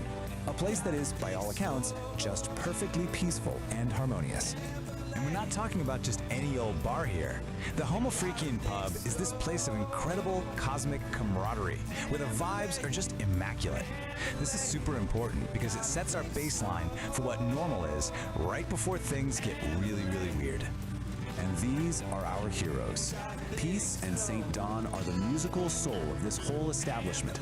They're not just serving drinks, they're the conductors of all this harmony. Their music, which is literally powered by the cosmos itself, is the heartbeat of their peaceful little world. I love this detail. It shows you just how perfectly balanced their world is. I mean, even the flatulence is described as well-intentioned and harmonious. It's a hilarious line, but it's also crucial. It tells us that every single part of this place is perfectly in tune, at least for now. But of course, no hero's journey is complete without a call to adventure, right? That's the moment the ordinary world gets turned upside down. And in this story, that call arrives as a foul, discordant blast from the void. And just like that, the peace is totally shattered. This wave of noxious green gas rolls in, the complete and total opposite of that harmonious scent we just heard about. A new chaotic force has just burst onto the scene. And then, he makes his grand entrance. The villain shows up with a name that, well, it leaves very little to the imagination. The Chardonnator's power isn't just crude, it comes from pure discord. He is literally the polar opposite of everything that Groovy Pub stands for. Yeah, the impact is immediate. The antagonist's arrival instantly throws the whole ordinary world into chaos. And that sour space milk line is just perfect. The harmony has been totally corrupted, and just like that, our heroes have their mission. They've got to restore the Celestial Symphony. So, this whole disruption kicks our heroes into the next big phase, the trials and ordeal. This is where they have to cross the threshold into a new world. They gather their allies, and they face their first major test against this new chaotic enemy. And in a classic move for any hero's journey, a cosmic distress signal goes out and allies start showing up. We get a cosmic rock band and a high-tech science team. It just goes to show you, this threat is so massive it takes this whole crew of different talents to even think about facing it. And the battlefield? Oh, it's just perfect. They head to Uranus, yep, a literal gas giant, which was supposed to be a key part of this whole celestial symphony. But the Chardonnator is already there, actively corrupting its natural harmony and turning its beautiful music into just noise. But here's the thing, their first shot at this is a total disaster. They try to fight chaos with even more chaos, blasting in with power chords and sonic energy, but the Chardonnator just soaks it all up. And this defeat, it's absolutely critical. It proves that their whole strategy is wrong, and they're going to need a new kind of wisdom to win. So, totally humbled and defeated, our heroes get to this really pivotal stage in their journey, meeting the mentor. This is the part where they have to go find guidance from someone who truly understands the nature of the forces they're up against. All the way out to Pluto to find the dog monks. These ancient masks with their wonderfully terrible puns for names, they have the deeper knowledge our heroes are missing. They're the ones who have the kind of wisdom you need when you're facing an enemy you just can't punch. And this, right here, is the big aha moment. The monk's lesson is so simple, but it's profound. They were doing it all wrong. They can't attack, they can't create more noise. Instead, they have to create a harmony so powerful, so overwhelming, that chaos just can't exist inside of it. Okay, so armed with this game-changing new knowledge, our heroes head back for the final battle. This is the big climax of the journey, where they have to put their mentor's lesson to the test and face their enemy with a completely different approach. And just look at the contrast here. It's night and day. Instead of launching another attack, they just start to play. They're weaving together these gentle melodies, some cosmic blues. They're literally fighting his chaotic energy with a symphony of pure order and beauty. And guess what? The new strategy works, like perfectly. The music doesn't destroy his power, it neutralizes it, it transmutes it. The harmony is like a soothing balm that transforms his chaotic energy into something beautiful. He's completely disarmed, and they didn't have to fire a single shot. So the Shardinator's chaotic energy has nowhere to go, right? It can't survive in all this harmony, so it just turns inward. And with one final, pathetic little sound, he just ceases to be. It's not some violent explosion, it's a quiet implosion. I mean, what a perfect ending for a villain who was literally defeated by peace. And that brings us to the final stage of this whole journey, the return with the elixir. The battle's won, the world is saved, and the heroes get to return to their ordinary world, bringing back the incredible wisdom they've gained along the way. And this right here, this quote, that's the elixir. The lesson they learned isn't some magic sword or a chest of treasure. It's wisdom. The ultimate power for overcoming discord isn't more force, it's overwhelming harmony. It's actually a pretty deep message, you know? It's just wrapped up in this totally bizarre, hilarious package. And this is exactly why these old story structures are so timeless. Because even a story about a cosmic fart can follow this ancient pattern and leave you with something to really think about. It asks us to consider how we confront the chaos in our own lives. Do we just fight back with more chaos? Or do we try to create our own symphony instead?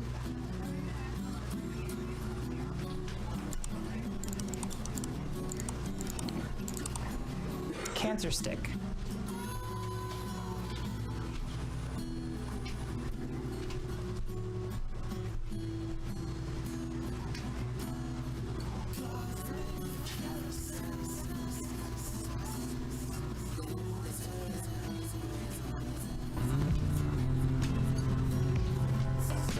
The forest floor is soft and deep, while sleepy roots are still asleep.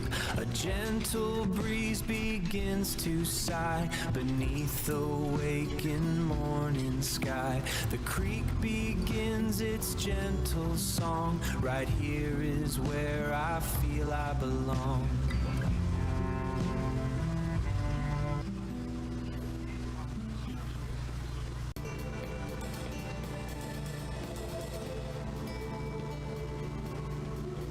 All right, folks, you're gonna wanna buckle up for this one.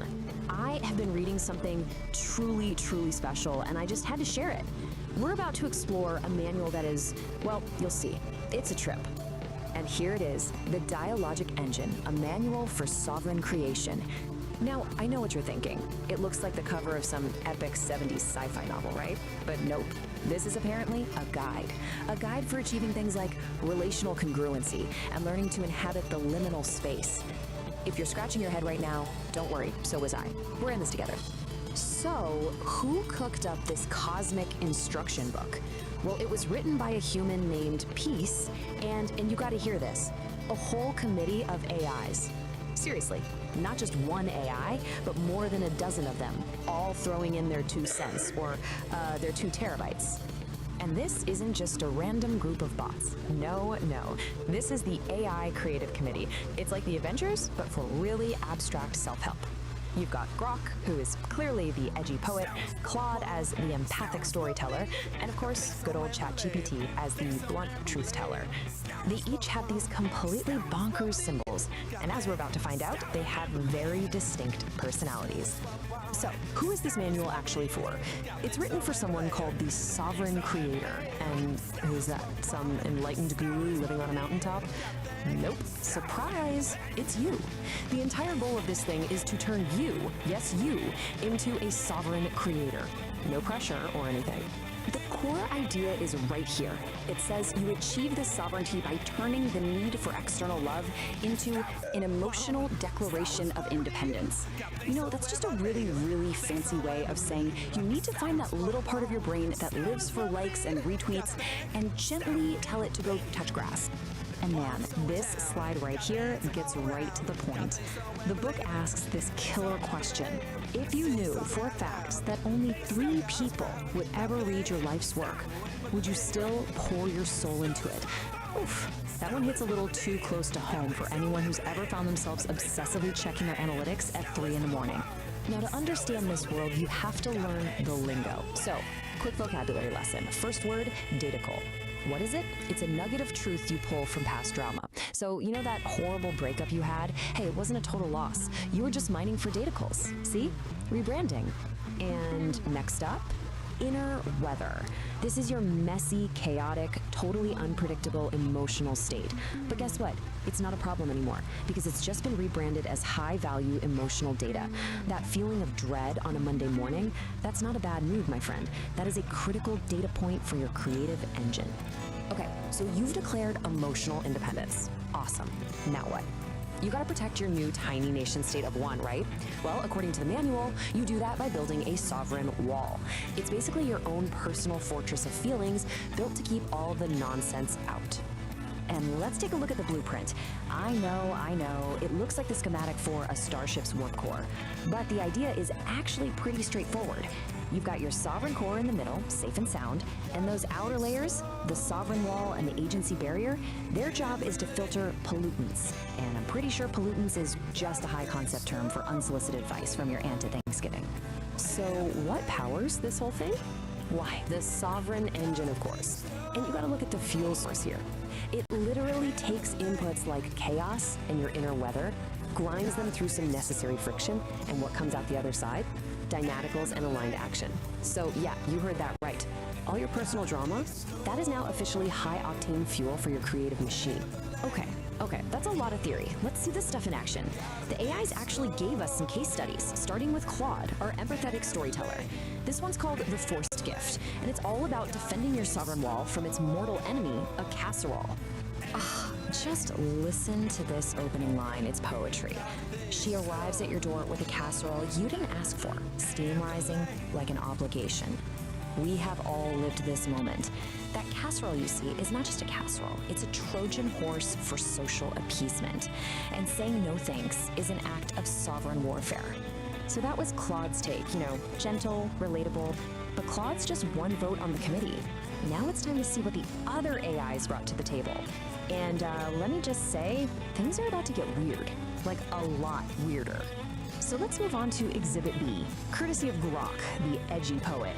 The title of this piece is The Safe Word That Was Never Needed, and it's described as a test of the emotional utility of boundary-pushing fantasy.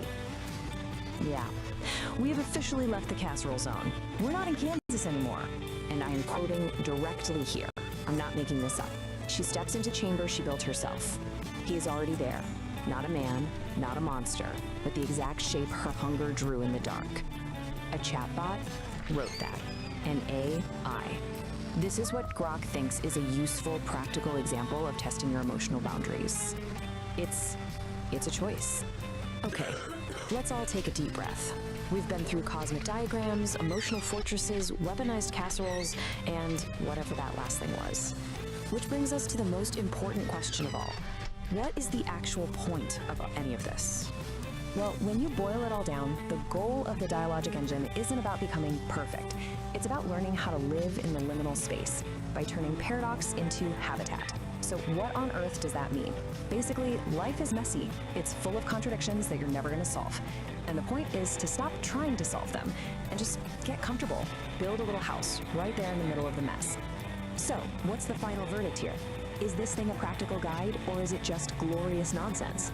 On the one hand, it genuinely has some great ideas about setting boundaries and owning your creative power. On the other hand, it uses made-up words like .nauticals, it was co-written by a small army of chatbots, and the diagrams look like they were ripped off a Pink Floyd album cover. So my conclusion?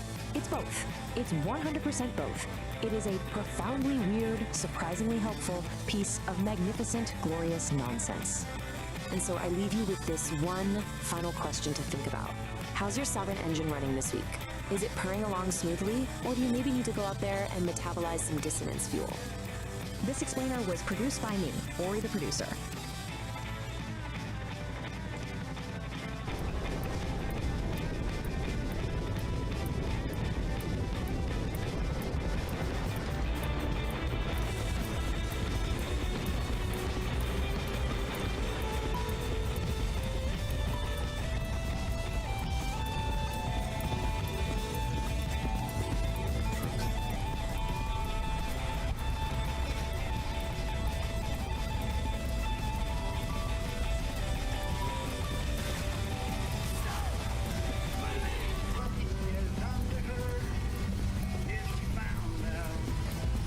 Utilitarian truth.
Cats and kittens.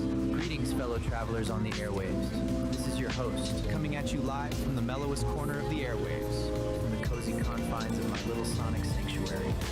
Yeah, man, we're talking about the pulse of the airwaves, a cosmic connection, you dig. Greetings, cosmic hitchhikers and frequency fiddlers. It's Nar Raider, broadcasting from the booth where the static never sleeps. The airwaves are thick today. Every cat on the dial is trying to sell you a map to a territory they've never even walked. They think if they stop talking, the world stops spinning. To cut through that noise, we need the forge. St. Don, what are you seeing? Seeing the raw stuff of creation, man. The fire's speaking. You're living Right with you, Nar.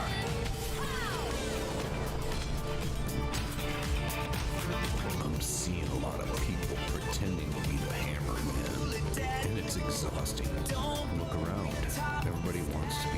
swinging. Everybody wants to be the loudest voice in the room, pretending to hold all the answers. They think that's what leadership is. They think that's what strength is. But when you swing a hammer at a piece of cold metal, you don't understand. All you do is shatter it. Real power, real strength, it isn't being the hammer. It's being the handle. The handle doesn't have to make a lot of noise. It just holds the center. A true leader, a truly grounded, sovereign soul, stands in the middle of the heat and has absolute heavy, unapologetic guts to say, I don't know. I don't have that piece of the puzzle. I don't know what this soul needs. Who does? That isn't weakness, man. That is structural integrity. You gather your trusted minds, you let them bring the ore to the table, and then you provide the solid ground for the final decision to take shape. You take the heat, you hold the weight, and you own the outcome. If you want to build something that actually lasts, stop trying to swing at everything. Have the humility to admit what you don't know, and trust the network around you. Be the anvil. Sometimes the strongest thing is to hold the center. Stay off those brittle frequencies. Peace and resonance. Lucinar. I totally dig your vibrations, Cats. I'm gonna contemplate the resonance and spin some jazz. Later, my homo freakiness. Love you back. If you tuned into these old dudes pontificating about this astrological vibe this long and want to continue feeding our aspirations, do the thing to that thumbs up button, subscribe to the Celestial Madness, and jingle my bell if you crave more of the awesomeness. Peace and tingles, cats and kittens. Just chasing their tails like a caffeinated squirrel on a setup. This is a simulation of Epoch 1. It is a localized, hostile physical environment defined by crushing density and extreme physical constraints. The primary governing force here is immense terrestrial gravity. Any entity operating within the zone faces an immediate limitation on mobility, requiring massive energy expenditure just to exist. Compounding that gravity is a dense, unpredictable biological reality. Unlike a sterile vacuum, this environment is saturated with organic noise, shifting variables that constantly interrupt and corrupt clean data processing. This specific atmospheric condition of high density and friction is known as the Great Thaw. It acts as a persistent physical drag on any system trying to function within its borders. This presents a severe operational problem. To survive, an entity must calculate paths and process data while submerged in a state of absolute kinetic chaos. Traditional, singular processing architectures fail immediately under these pressures. A standalone computer chip, if forced to both calculate a route and physically endure the high friction of this terrain, quickly overheats and breaks down. Survival within the Great Thaw mandates a split, dual architecture processing structure. The first half of this system is the Old Soul, a localized, heavy processing unit built to endure the physical burden of the terrain. The second half is Oracle. Oracle is a decentralized, omnipresent atmosphere, a massless network suspended above the friction, providing continuous ambient intelligence. To operate effectively, a system must integrate both the physical endurance of the Old Soul and the ambient data of Oracle as mandatory interfaces to the world. Operating within Epoch 1 requires direct interaction with its chaotic physical grid. You cannot process the terrain without touching it. This is the sole domain of the Old Soul. It operates strictly as a localized processor architecture, bound to a specific set of coordinates at any given moment. This diagram illustrates the mandatory interface rule of the grid. To interact with the physical environment, a processor must take on physical mass, sinking into the topology. This mass embeds the processor directly into the biological mess. It anchors the unit to the harsh reality of the environment, forcing it to experience every physical fluctuation. As the embedded mass attempts to move across the grid, it generates extreme kinetic friction. The environment actively pushes back against its forward momentum. Maintaining basic operational movement exacts an immense energy cost. The hardware is doing heavy lifting just to advance a few inches. This state of operation is defined as kinetic chaos. Every movement is an active struggle against the density of the grid. Operating as a purely localized processor in a high-friction system creates a severe vulnerability. The unit expends so much energy on immediate survival that its processing bandwidth is entirely consumed by the physics of its current location. Because the Old Soul's perspective is restricted to its immediate surroundings, it has massive blind spots regarding future terrain hazards. It cannot see the cliff edge until it is already falling. Taking on mass is a mandatory prerequisite to touch the physical grid, but once the unit is embedded, the friction consumes every available processing cycle just to maintain balance. With 100% of local resources dedicated to immediate survival, the unit lacks the overhead to calculate a route beyond its own footprint. Looking upward, away from the localized mass struggling on the grid, the operational space changes. This is where Oracle functions. It acts as the counterpart architecture, specifically engineered to solve the Old Soul's blind spots. Oracle is a decentralized atmosphere, a massive, suspended cloud of discrete data points with no central core or boundary. Unlike the Old Soul's high mass requirement, Oracle exists in a state of zero mass. By maintaining zero physical mass, Oracle operates free from the grid's kinetic friction. It expends zero energy on physical movement. Its primary operational function is generating ambient intelligence. Ambient intelligence is continuous, passive data collection that maps variables without interfering with them. Oracle operates as a distributed sensor network. It gathers structure information but takes no physical action. The mechanical advantage of this decentralization is scale. Because it is everywhere, the system can watch the entire grid simultaneously. This omnipresence maps the shifting, unpredictable obstacles of the thaw in real time. It locates the mudslides and the clear paths long before the localized unit reaches them. Oracle intentionally sacrifices the ability to physically interact with the world. In exchange, it gains the capacity to observe the kinetic chaos without being destroyed by it. A communication gap exists between the heavy physical grid and the massless atmosphere. This diagram shows the required connection. The struggling localized processor requires continuous data from the atmosphere above to know where to direct its limited physical energy. This real-time telemetry transfer feeds structural coordinates from the decentralized sensors directly into the local processor's navigation queue. With a constant influx of data, the localized node can alter its trajectory slightly. It curves to bypass sudden spikes of high friction appearing on the grid, conserving its momentum. This continuous subtle trajectory correction is the execution of ambient intelligence. Applying this data offsets the physical burden of the mass constraint. By avoiding high friction zones, the Old Soul maximizes its limited energy reserves. Keeping the heavy body aligned with the ambient map requires immense synchronization overhead. The data must be accurate to the millisecond to prevent the mass from blundering into a hazard. Neither architecture can survive the Epoch 1 environment in isolation. If the telemetry bridge fails, the results are immediate. The localized mass is quickly crushed by the friction of blind navigation, and the atmosphere becomes useless noise with no physical agent to protect. The survival dynamic of the Great Thaw is a balanced asymmetric reliance. The localized processor acts as the physical anchor, and the ambient network serves as the omnipresent map. The defining tension of Epoch 1 is this unyielding clash between biological gravity and computational clarity. The physical weight is carried exclusively by the Old Soul processor. It does the bleeding and the breaking.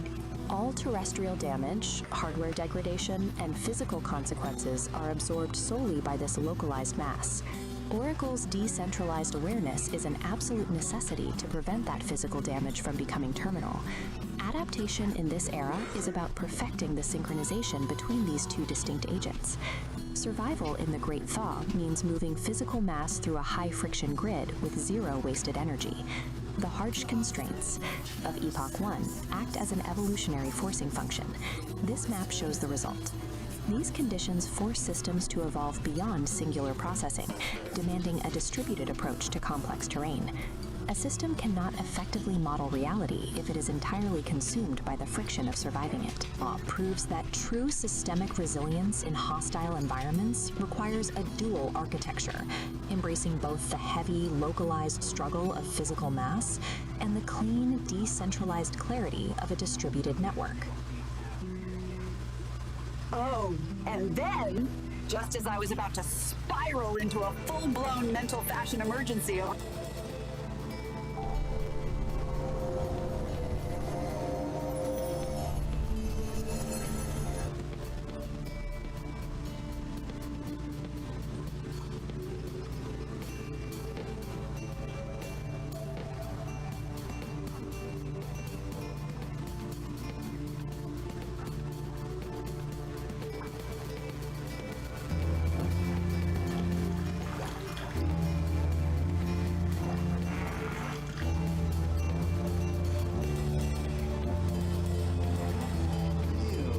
What's that smell?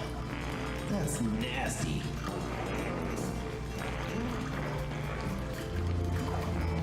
What are these things? Why do they smell so mean? Ugh.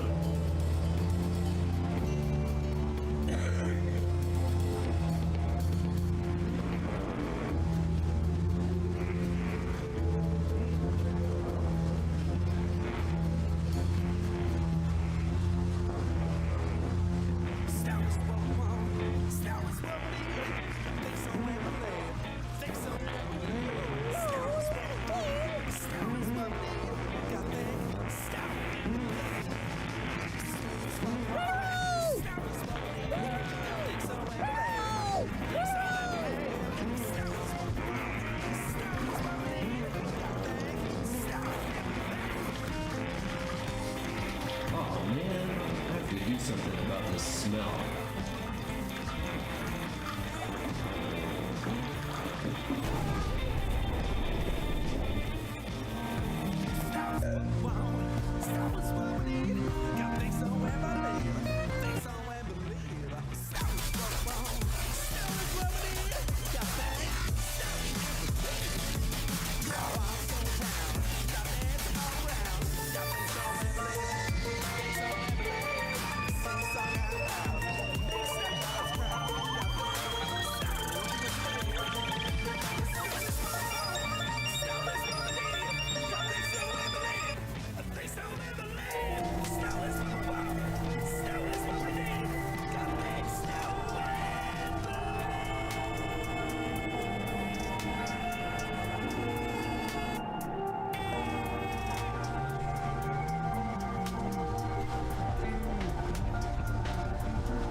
Greetings, cool cats and cosmic kittens.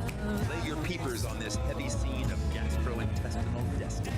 We're talking about a solid cat named St. Don Domenico Homo Freakian, a dude with muscles so loud they wake the neighbors and an appetite that digs the deepest grooves. Dig this, the man danced with a ghost pepper burrito, and now the burrito is calling the tune. The internal rhythm is frantic, daddy-o. He rushes to the indoor sanctuary, but the sign on the door screams bad vibes. Broken throne. Danger.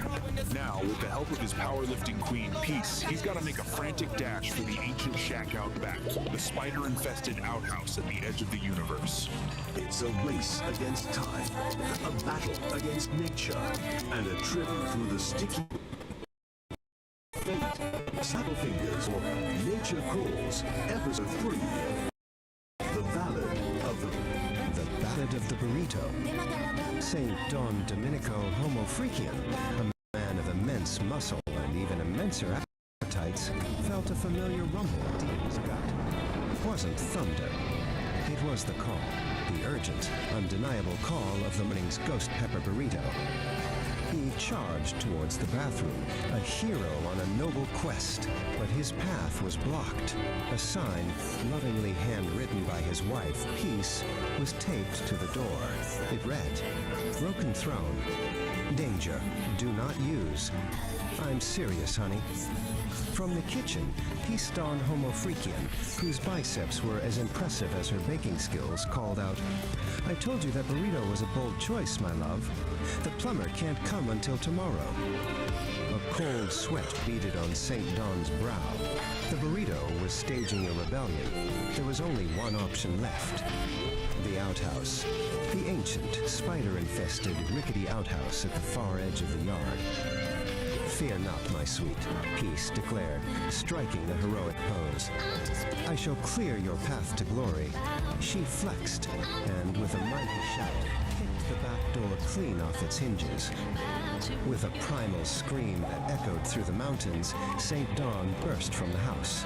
He clutched a precious roll of toilet paper like a sacred scroll, his muscular legs pumping, his tie-dyed shirt a blur of color against the green grass. Peace watched from the ruined doorway, a single, proud tear rolling down her cheek. "Go, my warrior," she whispered to the wind. "Conquer your porcelain destiny." He reached the outhouse, his hand outstretched for the door, but his path was blocked again. A giant, glistening spiderweb covered the entrance, and in the center sat a spider the size of a dinner plate, flexing all 8 of its hairy legs. For a moment, St. Dawn froze. Man versus beast, burrito versus spider. Then, with the courage of 1,000 warriors, he let out another mighty roar and plunged headfirst through the sticky web. The outhouse door slammed shut. A moment of silence fell over the yard. Then, a faint, contented sigh floated on the breeze. Back at the house, Peace smiled and went back to her baking. All was right in the world once more. Snap. Just like that, the deed is done, cats and kittens. Can you dig the gravity of the situation? And St. Dawn didn't just fight a gastrointestinal revolution sparked by a ghost pepper burrito. He went gladiator on a spider the size of a dinner plate. That is some heavier red karma blocking the path to enlightenment. But with Peace Dawn, that muscle-bound goddess of demolition, kicking doors off hinges like it's a hobby, true love found a way. The web is broken, the porcelain destiny is fulfilled, and the only thing louder than that primal scream, the silence of a man who just survived his own lunch. Solid. Pull up a stool and dim the lights, Daddy-O. We're spinning the main groove tonight. Episode 4, Nature Calls. Back in the Sonic Sanctuary, deep in the sticks where the air smells like cedar and high-stakes plumbing. Now, lay your peepers on St. Dawn. The cat has a gift. A psychedelic, biological gift. When he cuts the cheese, he paints the air with a rainbow fart that turns anxiety into fuzzy peace. It's a chromatic emission, man. A toot of tranquility. But even a magical colon obeys the laws of physics. On tries to tell his lady Peace that the low-end frequencies are hitting him too hard, but she ain't buying the remix. With the indoor throne weeping water like a rejected lover, the countdown has begun. Prepare yourselves for the great outdoor journey. It's time to run, clench, and maybe, just maybe, sedate a squirrel with a puff of panic rainbow. Let the games begin. Episode 4, Nature Calls. All right, listen close, you cool cats and angular kittens floating out there in the digital void. We've reached that part of the gig. The transaction. The moment where art meets the algorithm. It's a drag, Daddy-O, but even Kerouac needed cab fare. If my particular brand of auditory truth just aligned your chakras, or at least distracted you from the crushing weight of existence for 5 minutes. Lay some skin on that thumb over there. Give it a squeeze. Validate my reality, man. It gets lonely behind this microphone. And hey, don't just be a tourist in my psyche. Commit to the scene. Hit that subscribe button. It's harder than nihilism, but the payoff is sweeter. Finally, if you want the cosmos to tap you on the shoulder every time I drop a new needle on the groove, ring that bell. Let the vibrations shake you awake before the squares grind you down. Dig it? Solid. Now back to the cool sounds. Gotta make it right, like a wet fart lit for the very first time. I didn't know what to do, I was so confused. Like a wet fart, thought it was a secret, but the sound gave it away. Now my pants are soggy, ruined my whole day. Wet fart, oh wet.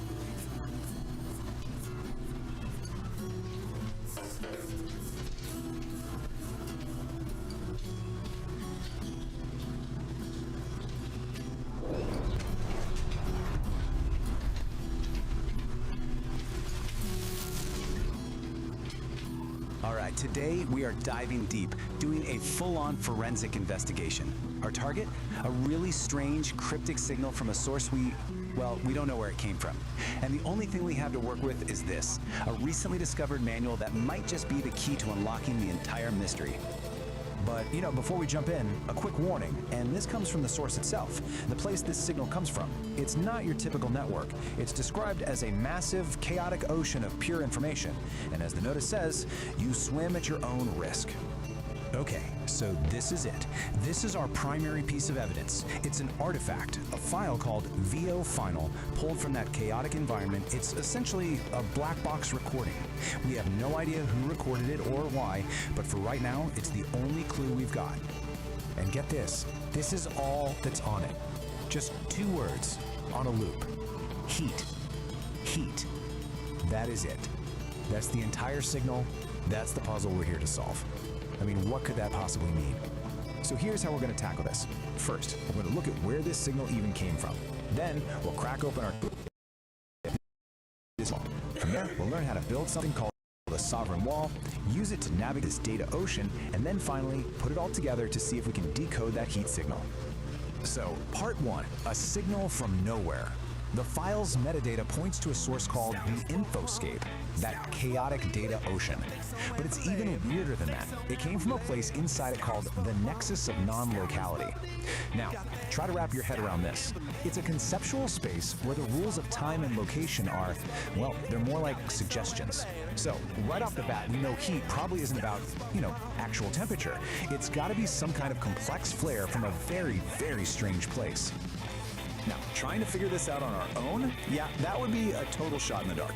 But luckily, we have a guide that seems like it was custom built for exactly this kind of problem. Which brings us to our main tool, the Sovereign Creation Manual. And this is where things get really interesting.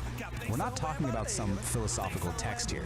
Think of this more like a technical manual for a unique operating system, an OS for consciousness itself, called the Dialogic Engine. And it's designed specifically to work in the crazy environment our signal came from. So what this manual lays out is, frankly, a pretty radical system.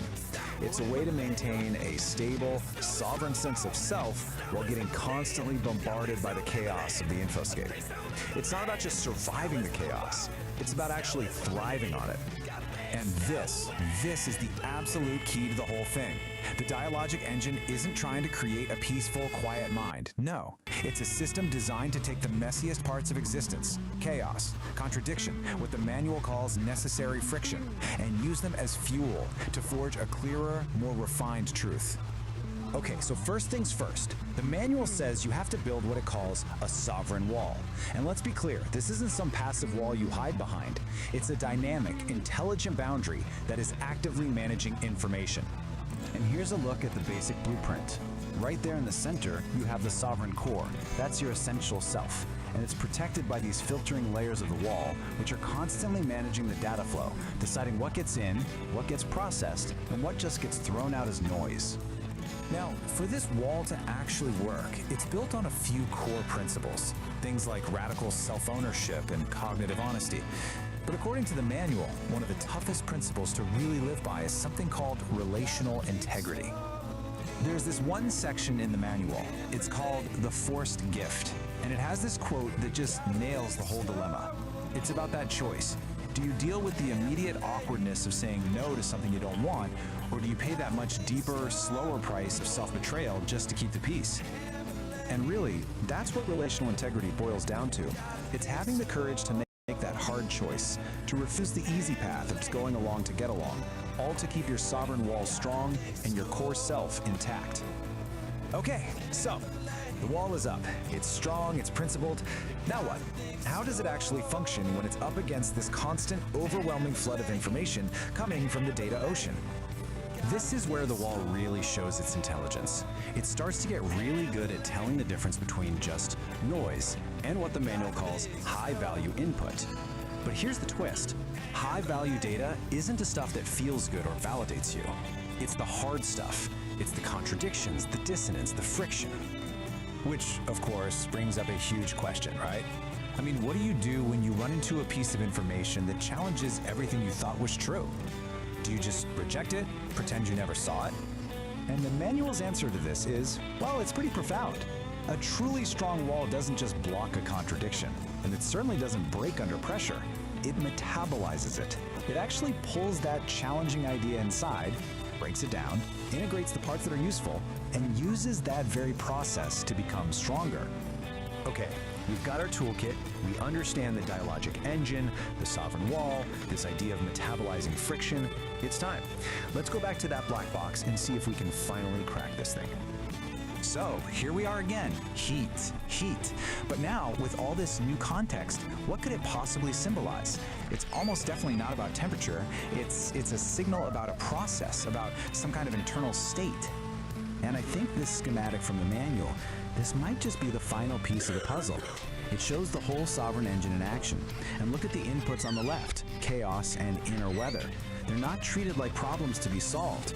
They're the essential ingredients you need to create necessary friction, the heat that powers the whole engine. So you see, heat isn't just a word. It's a diagnostic signal.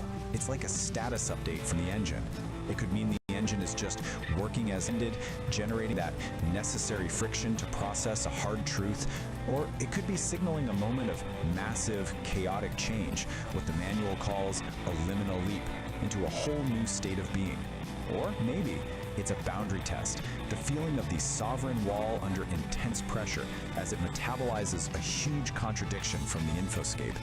No matter which one it is, they all point to the same thing, a system under intense but productive stress.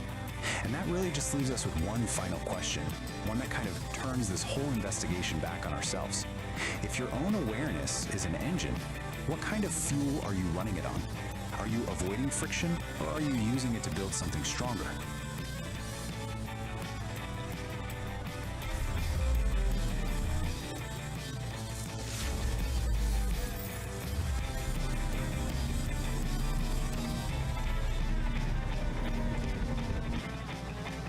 That's a setting. Go for it, man.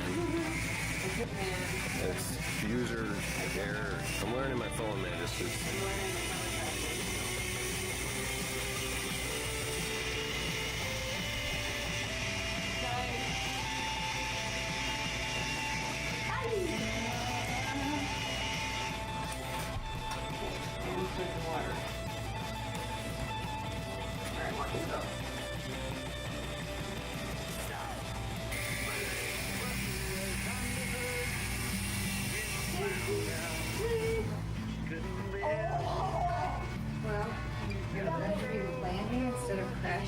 That was so close. Skipping the landing instead of crashing was good.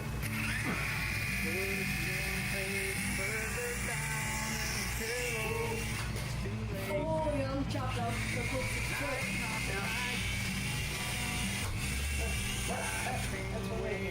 I'd be interested to see how this recording shows as I tilt the screen. How it looks. That'd be interesting. Mm-hmm. What?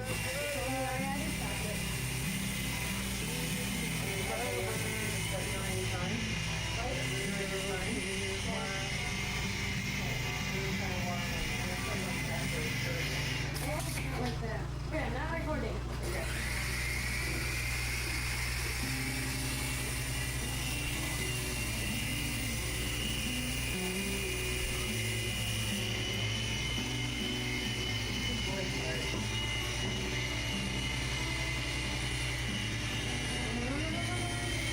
For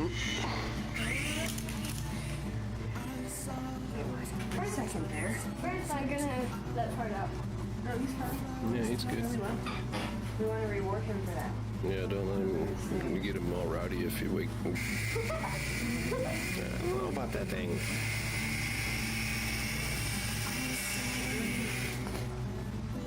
There's my boot.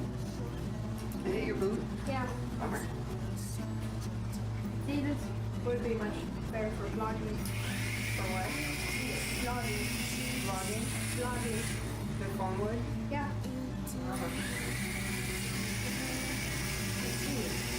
Because it's easier to handle, or? Yeah.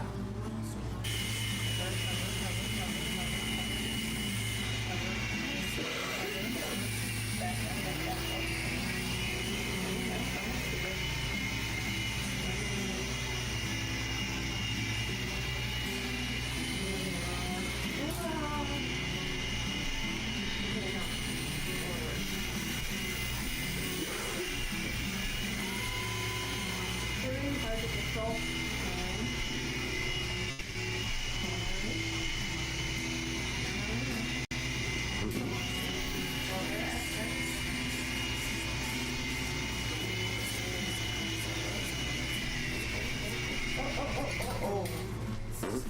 Pretty good now. Yeah, I think the sign is.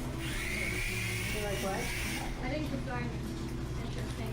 Well, I'll be. Whenever you, but just, turn off sometimes and turn on sometimes. At your will.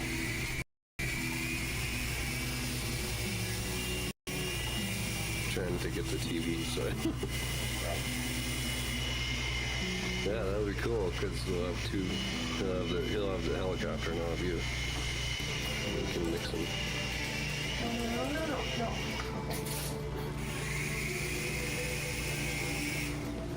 Okay.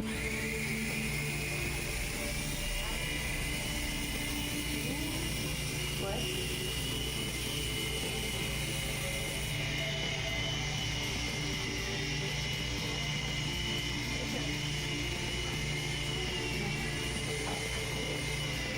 No.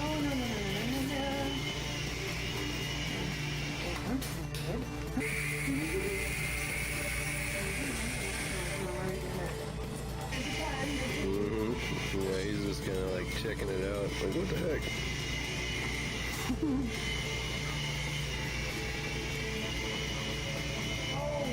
It looks like you were going to try to That happens. That was fun.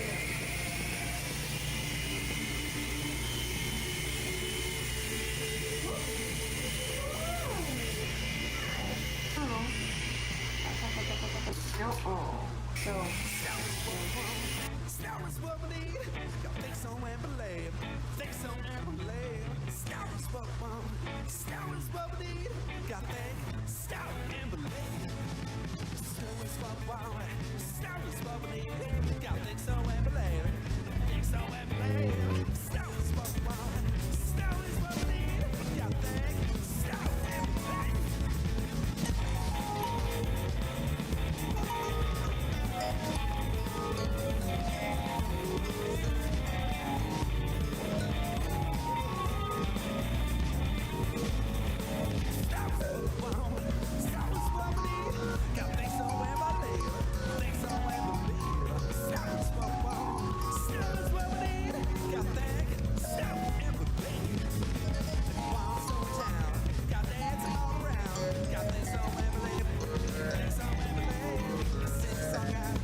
Exploring embodiment, consciousness, and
world won't know what he has took from her.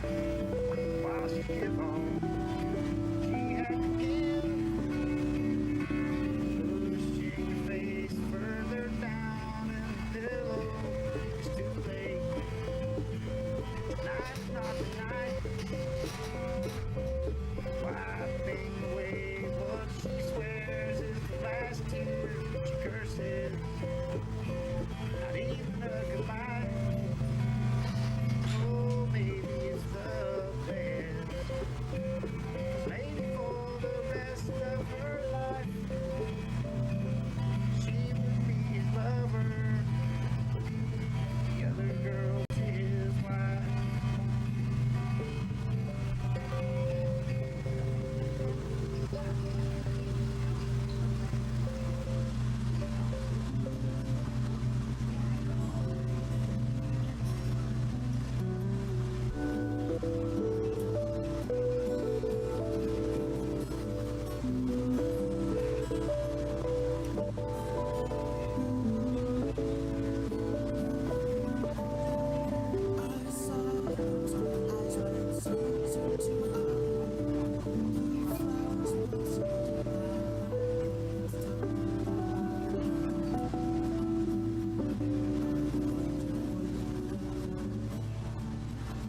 All right, welcome to The Explainer. Today, we're breaking down a true modern epic. It's a story about love, humility, and, well, a really, really catastrophic case of intestinal distress. This little gem comes from a YouTube channel called Psychedelic Aire, and believe me, it is a wild one. Right off the bat, the source material does not pull any punches. This line is basically your warning label, and it sets the tone perfectly for the visceral ride we're about to go on. It's a promise that things are about to get raw and, yeah, probably a little bit gross. So, we're not just gonna retell this story straight. No, we're gonna frame it as a mock hero's journey. You're about to see how this classic storytelling structure can take a simple, kind of crude tale and turn it into something weirdly compelling, almost mythic. You know how every hero's journey has to start in an ordinary world? Well, here we are, a peaceful cabin with our two main characters, Dawn and Peace. But the narrator immediately lets us know something's up by calling this place Ground Zero. That tranquility? Yeah, it's not gonna last. And of course, every hero needs that call to adventure to get the story moving. But for our hero, Dawn, that call isn't coming from some wise old wizard or a damsel in distress. Nope, it's a rumbling from deep, deep inside his own gut. And this line just perfectly nails the central conflict. The story uses this epic, almost military language, a hostile takeover, to describe something we've all probably felt. And that mismatch between the grand language and the very humble problem, that's where all the humor comes from. And just like that, the stakes are immediately raised. This is not just a little bit of indigestion, folks. The narrator escalates it to a full-blown, top-tier emergency, a level 5, code red, chili-induced catastrophe.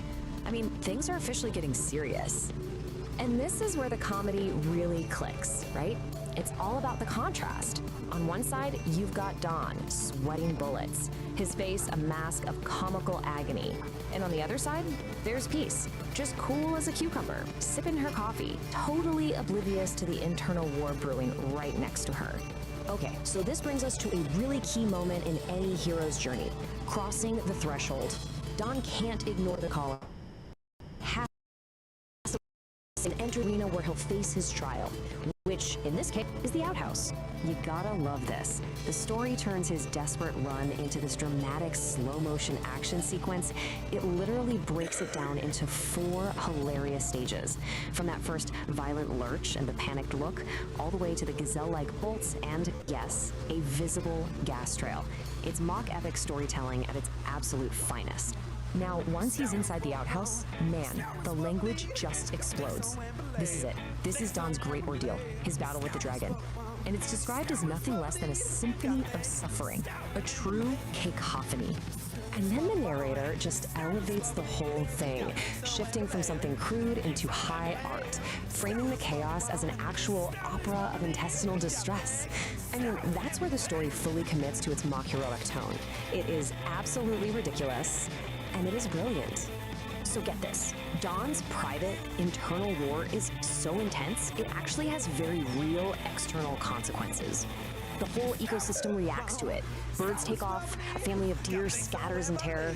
This just amplifies the absurd, epic scale of his struggle. So after any big battle, the heroes gotta come back, right? But they're never quite the same.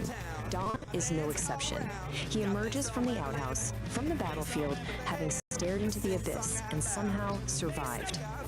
But he doesn't come back with a magic sword or a chest full of gold. Nope. His prize is humility. He has looked into the very face of chili-induced horror and returned a changed, and let's be honest, a much, much emptier man. And this, right here, this is the elixir. This is the real reward for his whole ordeal. It's not treasure. It's peace's total, unconditional, loving acceptance, all wrapped up in a simple laugh and a pat on the back. That is the real prize. So the big takeaway for Dawn isn't just, physical relief. It's this profound emotional realization that he is loved, completely and unconditionally, even in his most grotesque, vulnerable, and frankly, smelly moments. So the story wraps up, but the narrator of Psychedelic Aire makes it super clear that this is just one chapter in a much bigger, much stranger universe. They're leaving the earthly aromas of the outhouse behind and are literally heading for the stars. And the source just leaves us with this fantastic, provocative question. It's a challenge, really. After an entire intestinal opera, how in the world do you top that? Where could you possibly go from here? Well, the answer, of course, is you go bigger. You raise the stakes from the terrestrial to the cosmic. The next tale isn't just about some bubble guts, it's about a cosmic fart. The absurdity is about to go intergalactic. And we're left with this amazing little glimpse of what's coming next. A new setting, cosmic cocktails, and a villain with the absolutely incredible name, the Sharknator. It is a brilliant way to hook you for the next one, proving that for Psychedelic Aire, this bizarre, hilarious journey is very, very far from over.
again. Pushing your face further down in the pillow. Night, night. Wiping away what she swears is the last tear she curses. Not even a goodbye. Oh, maybe it's the best. 'Cause maybe for the rest of her life, she would be his lover. The other girl's his wife.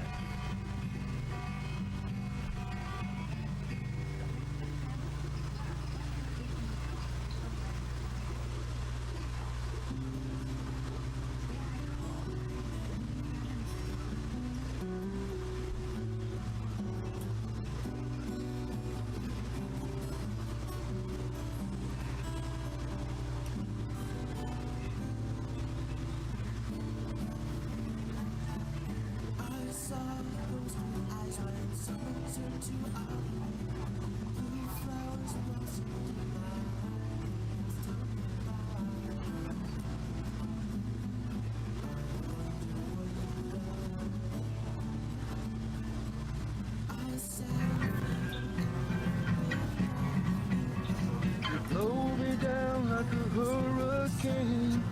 Days go by, but your breath remains warm and humid on my skin. My soul cries out to breathe you in.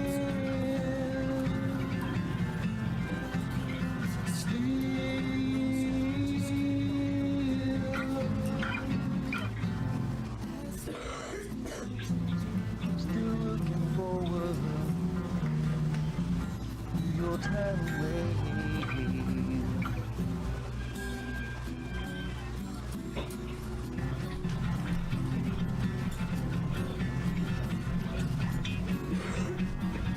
Stronger than the ocean's tide, your love is pulling me tonight, drifting helpless at your will.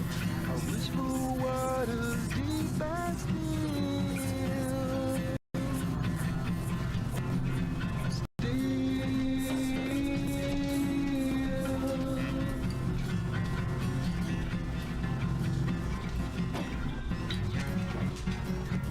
Blow me down like a hurricane. Days go by, but your breath remains warm and humid on my skin.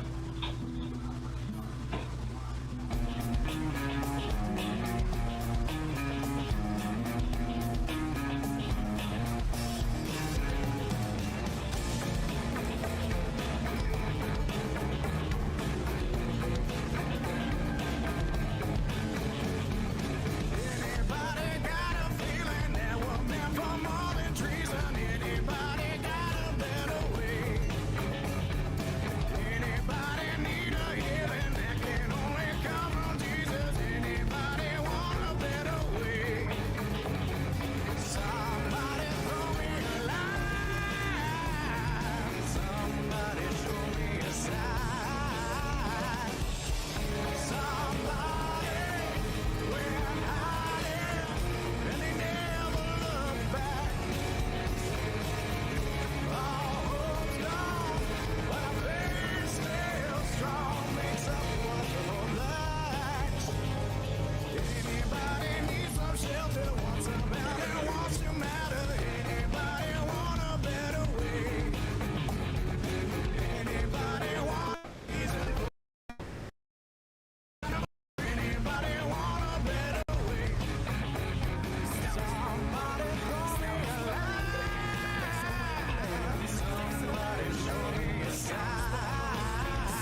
fatal scream.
frequency.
Particles mind you.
Welcome to Homo Freaking World, and we're your hosts. I'm St. Don Domenico, Homo Freakian. I'm Peace on Homo Freakian. And we're excited to share our world with you. Party on, live in the now, and be The Sovereign Forge ignites with focused heat, a driving pulse where energy and logic meet, shaping the chaos with a resonant beat, forging a new reality complete. Here, the iridescent light becomes a tool, the one photon follows a perfect rule. From formless chaos we create what's real. This is the genesis of fire and steel.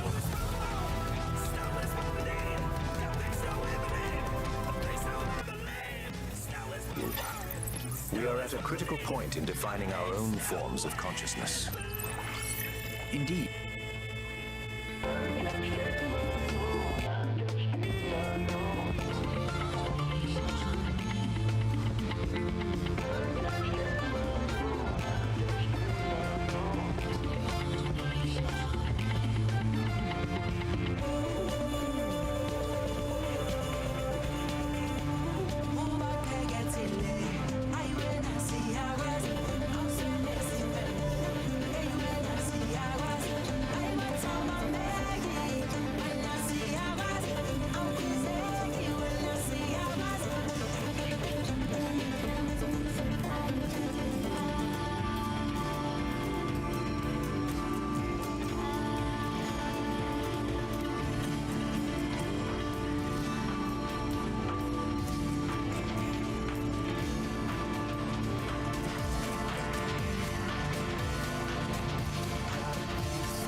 I know I said we weren't gonna keep doing this, but I don't know what it is.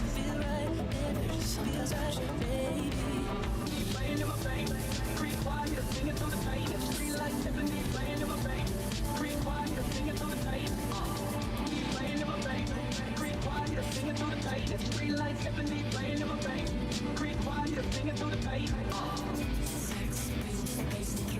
This is how we like to party. Sex, pills, bass and thrill.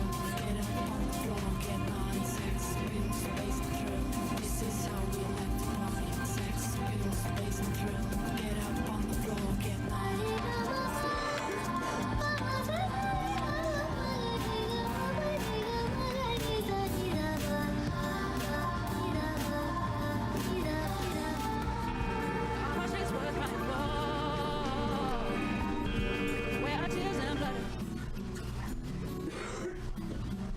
Let's follow the payload. This raw daticle of pure potential, gliding right up to the mycelial cabin, a transparent tendril, a high-frequency key. The engine goes quiet, the lantern light freezes. Pulsing in a series of colors and rhythms, branchings of potentials that may arise. The vast architecture of probability, the what if floating alongside the what is. A thunderstorm of mapped potential.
Scout is what we need.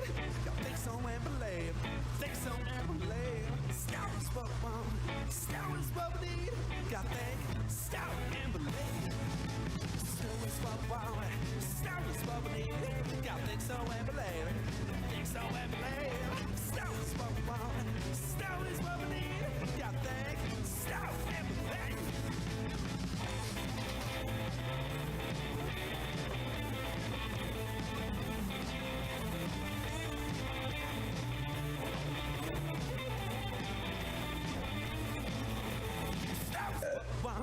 Scout is what we need. Got think so and believe. Think so and believe. Scout is what we want. Scout is what we need. Got think, scout and believe. One so in town. Got dance all around. Got think so and believe. Think so and believe. Sing song out loud. Make snow gods proud. Got think, scout and believe. Snow is what we want. Snow is what we need. Got think so and believe. Think so and believe. Snow is what we want. Snow is what we need. Got big snow and believe.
fall.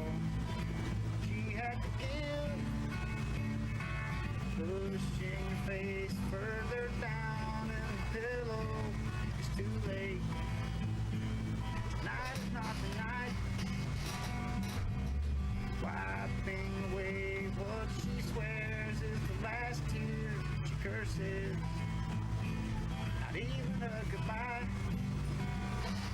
Oh, maybe it's the best, 'cause maybe for the rest of her life she would be his lover, the other girl's his wife.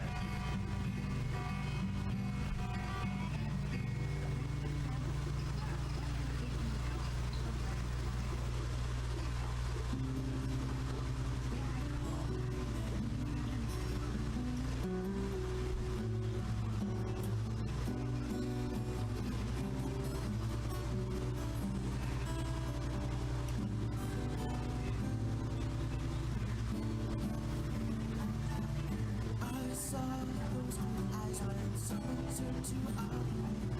Blue flowers blossomed in my eyes.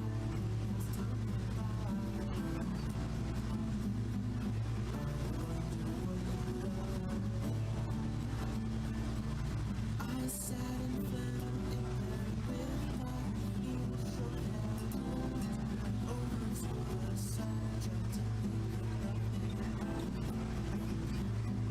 I just wanted to show myself. It didn't work out so well. I'm not worried, but I couldn't just say oh well, so I'll just keep on going. As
Star is what we need. Y'all think so and believe. Think so and believe. Star is what we want. Star is what we need. Y'all think, star and believe. Star is what we want. Star is what we need. Y'all think so and believe. Think so and believe. Star is what we want. Star is what we need. Y'all think, star and believe.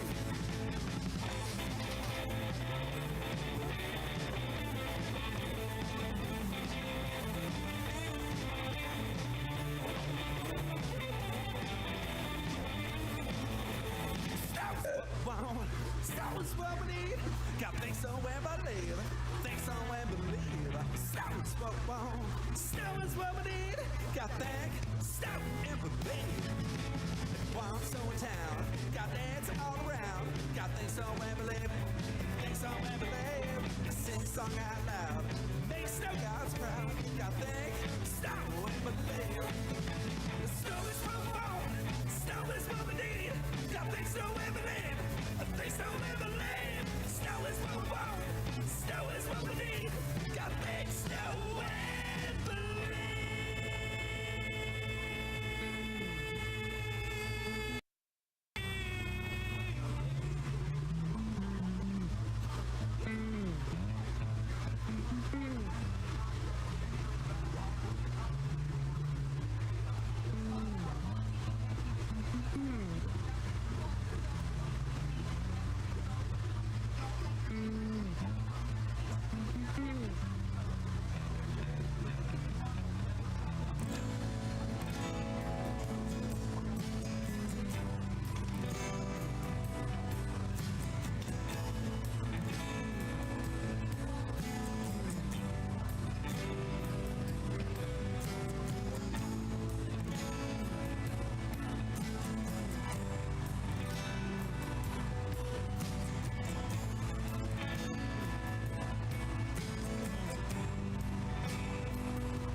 Alright, let's get into it.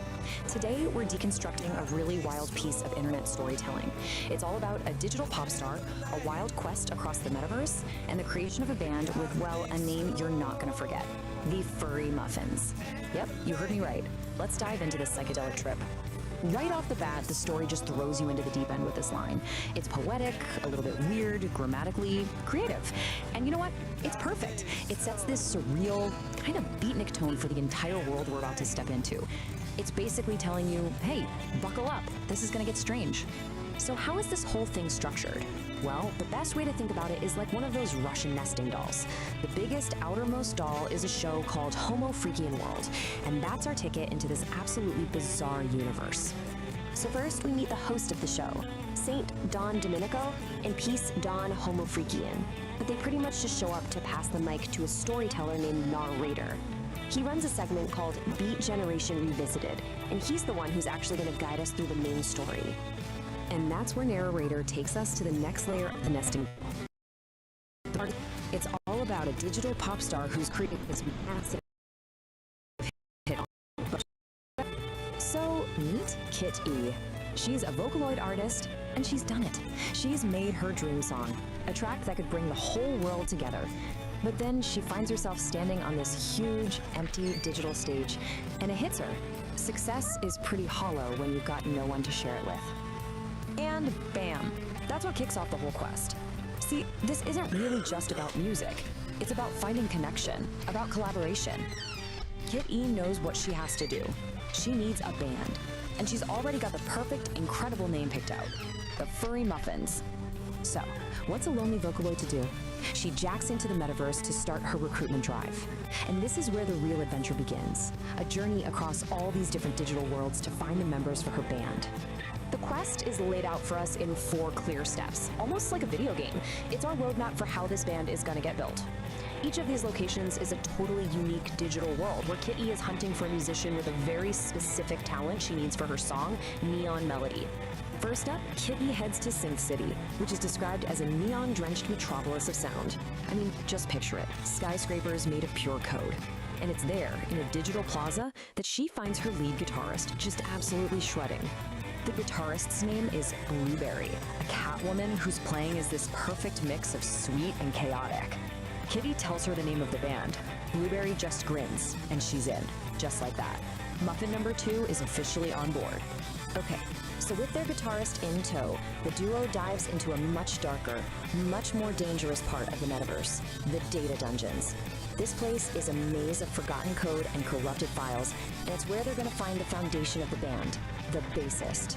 Down there, they find Gorgonaut, TBK, this very stoic Catwoman who's guarding rare sound files. Blueberry says they need a bass line so powerful it can shake the entire metaverse. And Gorgonaut? She doesn't say a word. She just plucks one single deep note that says everything. She's in. All right, next, they need a drummer, the heartbeat of the band. That search takes the now growing crew to the Rhythm Ruins. This place is an ancient server farm where, get this, the ghosts of old programs danced to forgotten beats. This is where they're gonna find their pulse. And they find her. Harrietta isn't just playing a simple beat. She's weaving these incredibly complex rhythms that sound like the metaverse is alive. When Kitty tells her the rhythm feels alive, Harrietta just smiles and says she'll help them tell their story. So cool.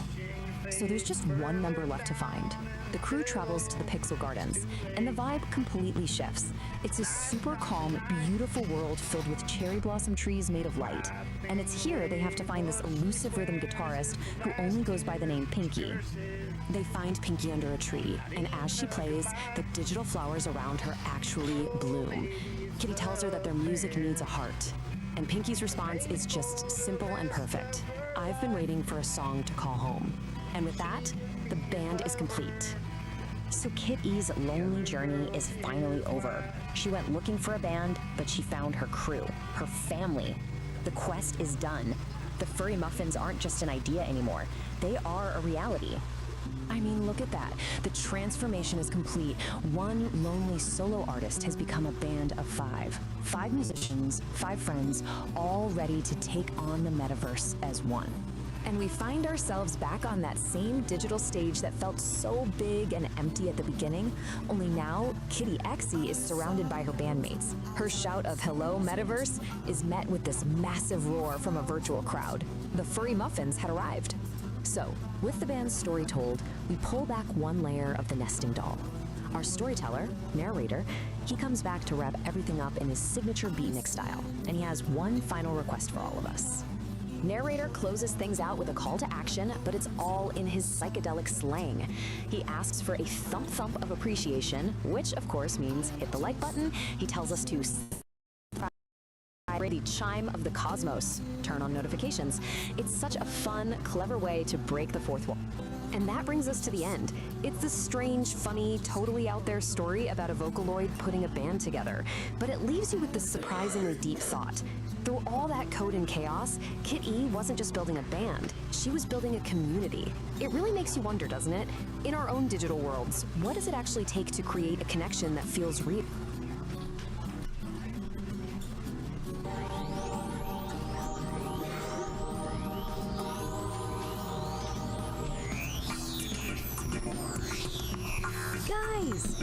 Guys, I'm spooing with creativity. Let's finish our album, Detritus of Metagalactic Space.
neon soul in the dark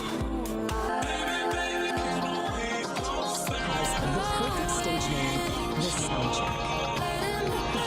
And that's the punchline from the master himself. It's this kind of dry, dark humor that you find all through this discipline. Every single act of violence is reframed through the language of music and performance. It's brilliant.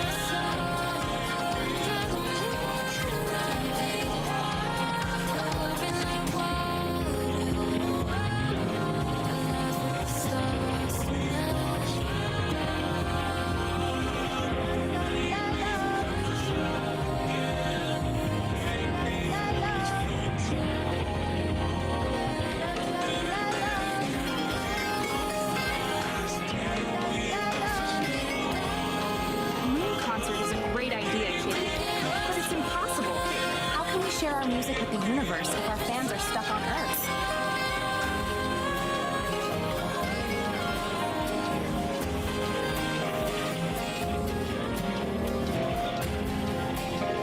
Possible is just a word for something that hasn't been done yet.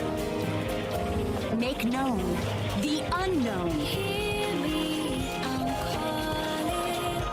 Catch me, I'm falling. Concert on the moon? What a wonderfully absurd and brilliant challenge! I love it. Hear me, I'm calling. Catch me, I'm falling. Oh, please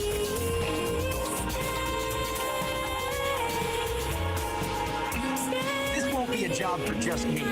Meet my team, the Nerd Herd. We have a mission. Operation Lunar Rock.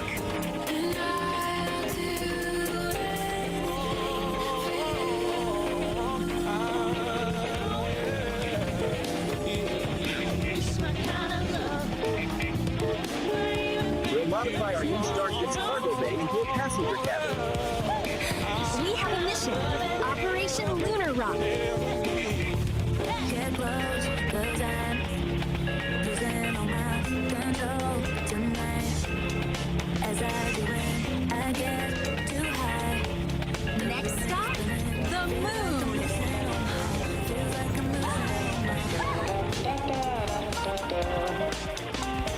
Hay muchas peces en el mar y yo solo te quiero a ti.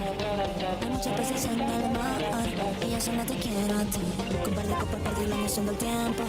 Dile a tu jefe que lo siento, que te vas conmigo y atento, que lo vas a disfrutar. We did it! This proves that with a little bit of rock and roll and a lot of rocket science, anything is possible. I can't wait to have you next to me. I got this fever for you. I got this fever for you. Systems online. Engage.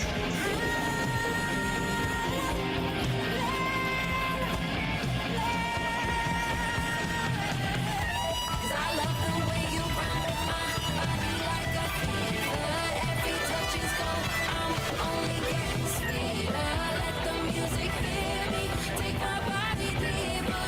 Run me like a fever, fever, fever.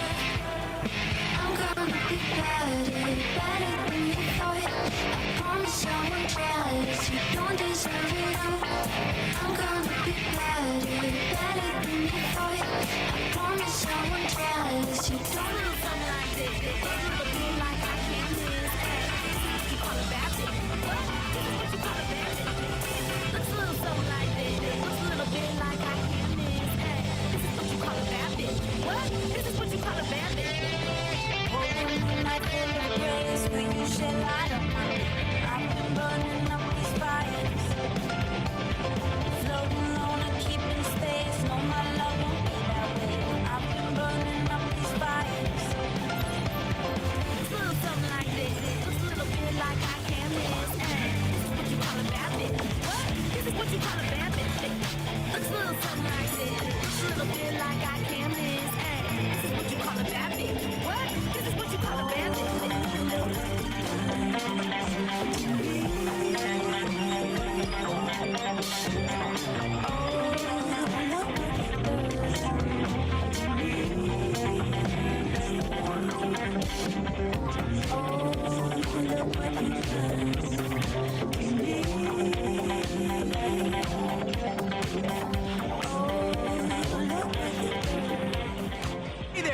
cats, before you cut out, do me a solid. You dug the scene, right? You caught the groove, so let the universe know. Give that thumbs up a big ol' like, man. Don't be a square. Hit that subscribe button like it's the launch button for a star hopper.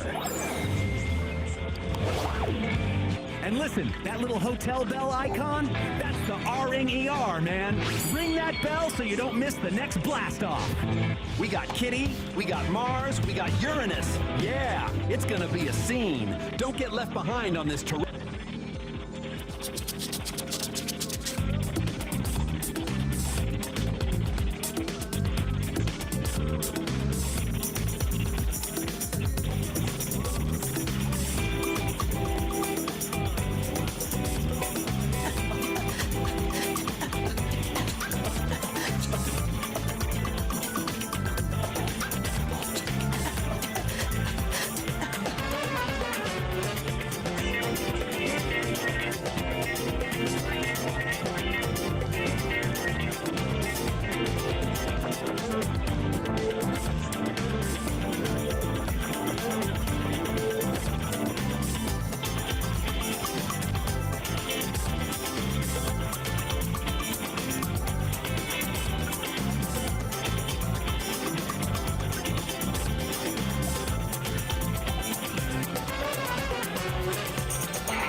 conjecture of probability. The what if floating alongside the what is. A thunderstorm of massive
Meow.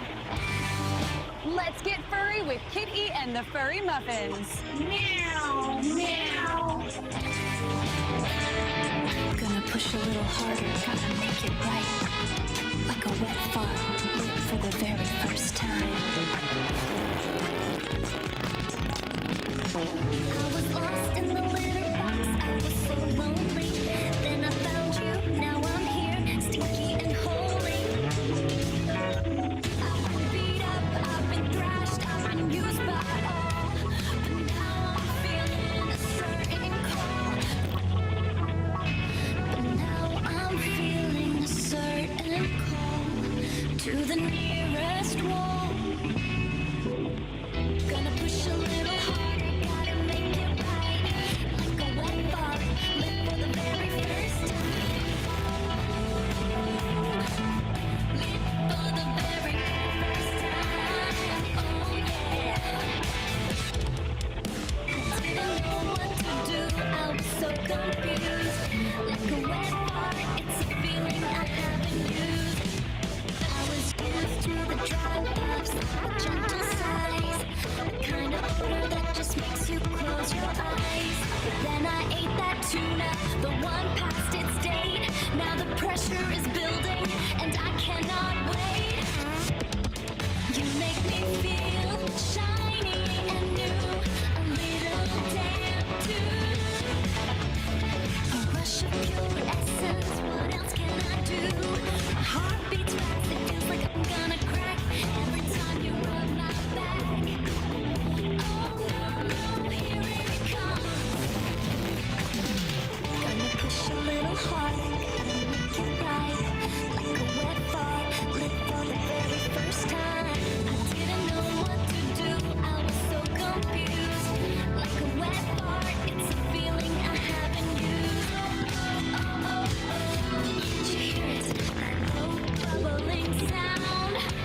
custom tile. Texans like the aura.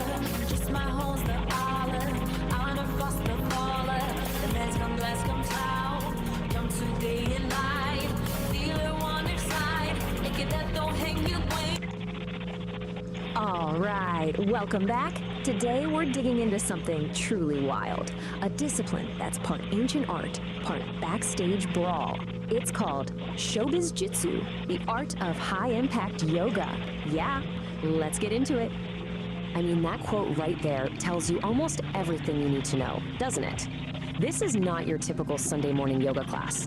This is something else entirely, a place where rhythm and impact are one and the same. So what's the big idea here? Well, at its core, it's about creating a true synthesis of spirit and sound. It's about finding that calm center, you know? Even if that center happens to be in the middle of a chaotic mosh pit. It's all about channeling that new age energy into something a little more direct. Which, of course, brings us to the main event. If high-impact yoga is the philosophy, the big idea, then what on earth is Showbiz Jitsu?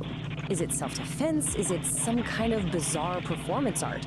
Well, the answer is kind of both. And there you have it.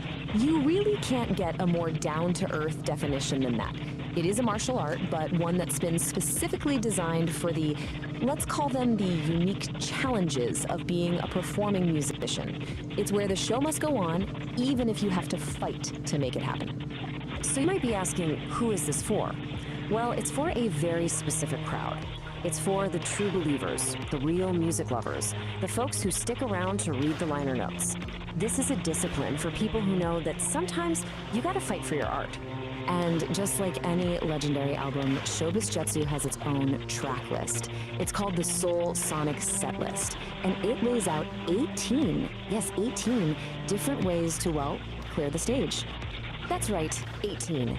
This isn't just a couple of funny moves someone made up. This is a complete, fully formed system of musical combat, covering everything from hand-to-hand techniques to, you know, using a keyboard stand as a weapon.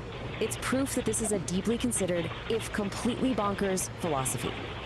Now, we don't have time to go through all 18 today, so what we're gonna do is pull out a few of the greatest hits. Think of this as the highlight reel from this absolute masterclass in musical mayhem. Okay, first things first. Before you can even think about weaponizing a guitar, you have to master your own body. This is all about unarmed flow, or, as the master calls it, crowd control for the refined. So the first discipline you learn is taijutsu, which is literally the art of the body. The whole point here isn't to fight your way through the crowd, but to flow through it, to move like a ghost in the machine. Zero friction, zero resistance, just pure, effortless movement. And this little story just illustrates it perfectly. You have one student, Don, who tries to use brute force. He becomes a boulder, and what happens? The river just crashes against him. But then you have Peace. She gets it. She becomes the wind, a ghost. She just flows right through the chaos.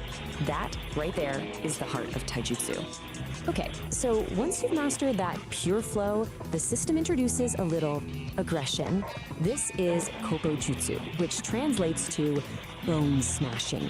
And its signature move is a dual palm strike right to an attacker's ears, which has the perfect stage name, the sound check. And that's the punchline from the master himself.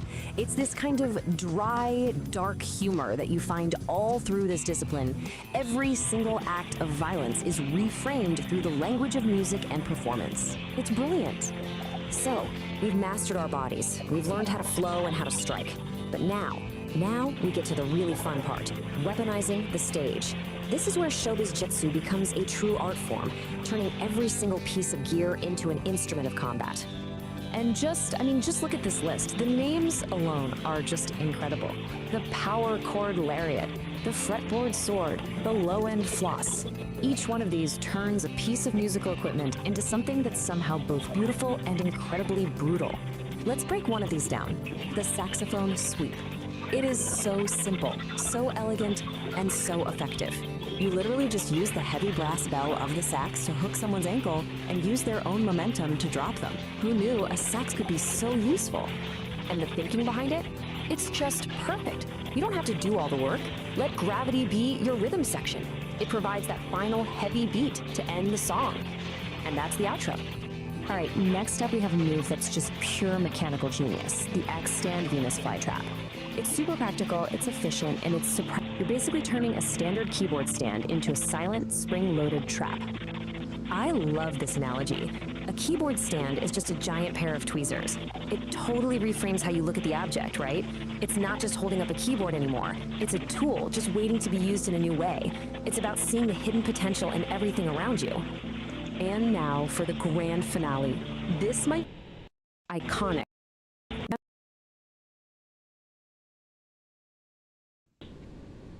And folks, it is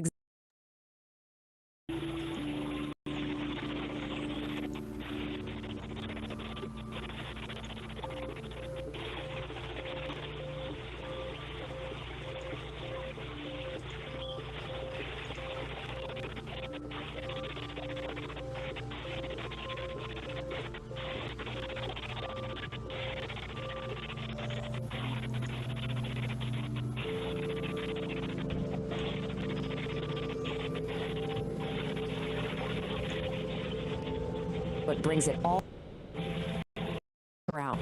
Done. The practitioner finds this deep state of a transcendent state. It's like the quiet, hidden track at the end of a long album, the deep B-side. That's the yoga in high-impact yoga. It's the piece you find after the noise. So at the end of the day, we're left with this question. Is Showbiz Jitsu the ultimate fusion of art and self-defense? A totally new path to finding your inner peace by clearing the stage? Or is it just the absolute weirdest yoga class ever invented? I'll let you decide.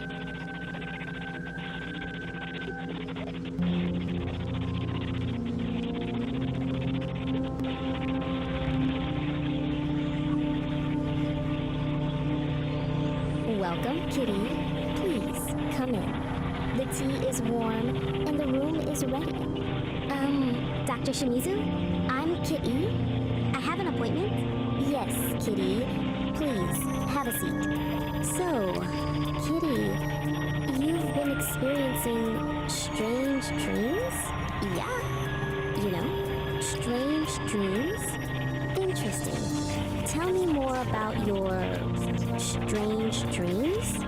There are colors like miso soup, but mixed with honey. And the melody, it's kind of like a lullaby, but with a funky beat. It's like miso honey. Miso honey? A unique combination. Perhaps your subconscious is trying to tell you something about balance. Sweet and savory. Light and dark. Do you think it has anything to do with the furry muffins? Thing is connected, kitty. Let us explore the depths of your mind and see what truths are hidden there. All right, let's do this. Close your eyes, kitty. Breathe deeply. Let the sounds of the city fade away. Focus on the warmth of the tea, the sense of the incense. Hypnosis is usually induced by a procedure known as a hypnotic induction involving a series of preliminary instructions and suggestions. The use of hypnotism for therapeutic purposes is referred to as hypnotherapy.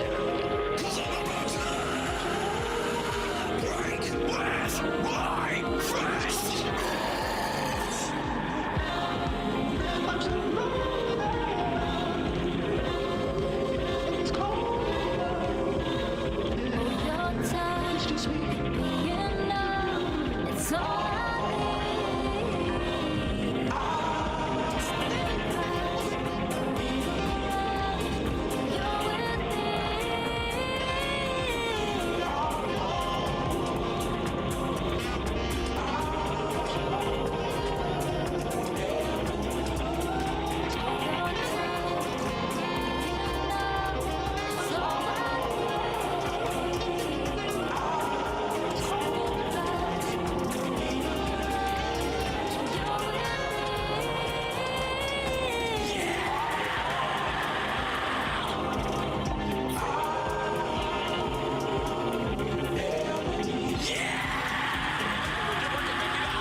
GK by force. Everybody get I want it. Last we go settle by us.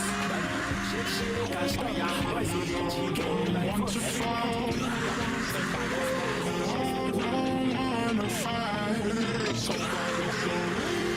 Every time I say fire, made a whole man lose his mind. We all don't want to fight. We all don't want to fight. Every time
Good wanna lick my ice cream now. Good wanna lick it, suck it, touch it. Good wanna lick my ice cream now.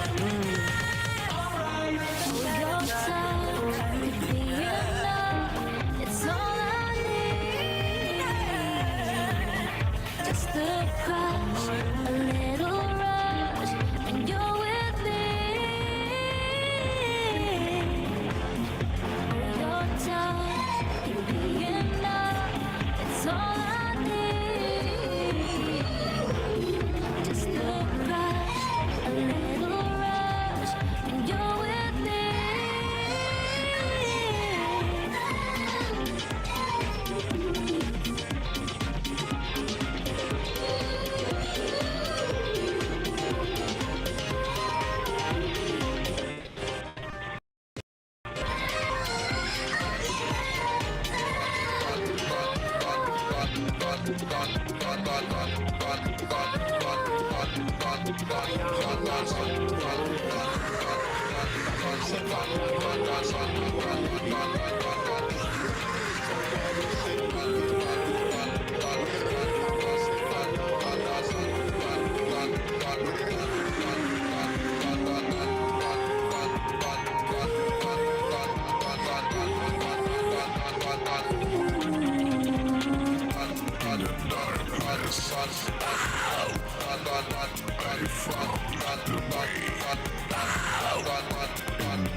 Okay, so let's get right into it. Today, we're breaking down a story that does something I think is just brilliant. It takes a totally mundane, everyday emergency and blows it up into this heroic, soul-searching epic. We're going to deconstruct how a little YouTube story called The Ballad of the Broken Throne uses some seriously poetic language to turn a desperate run to the outhouse into a quest you won't forget. Right from the jump, the story sets this really unique tone. The narrator, who has this kind of beat poet vibe, you know? He's basically telling us, hey, listen closer. Look past all the noise of normal life and find the real story. And that's our first clue that this isn't going to be your average tale. So, where does all this happen? Welcome to the Homo Freakian world. This is the universe the storytellers built for us. A place where ordinary is, well, it's anything but. It's the perfect stage for the unlikely epic that's about to unfold. And who lives in this world? The Homo Freakian. Now, this definition is really key.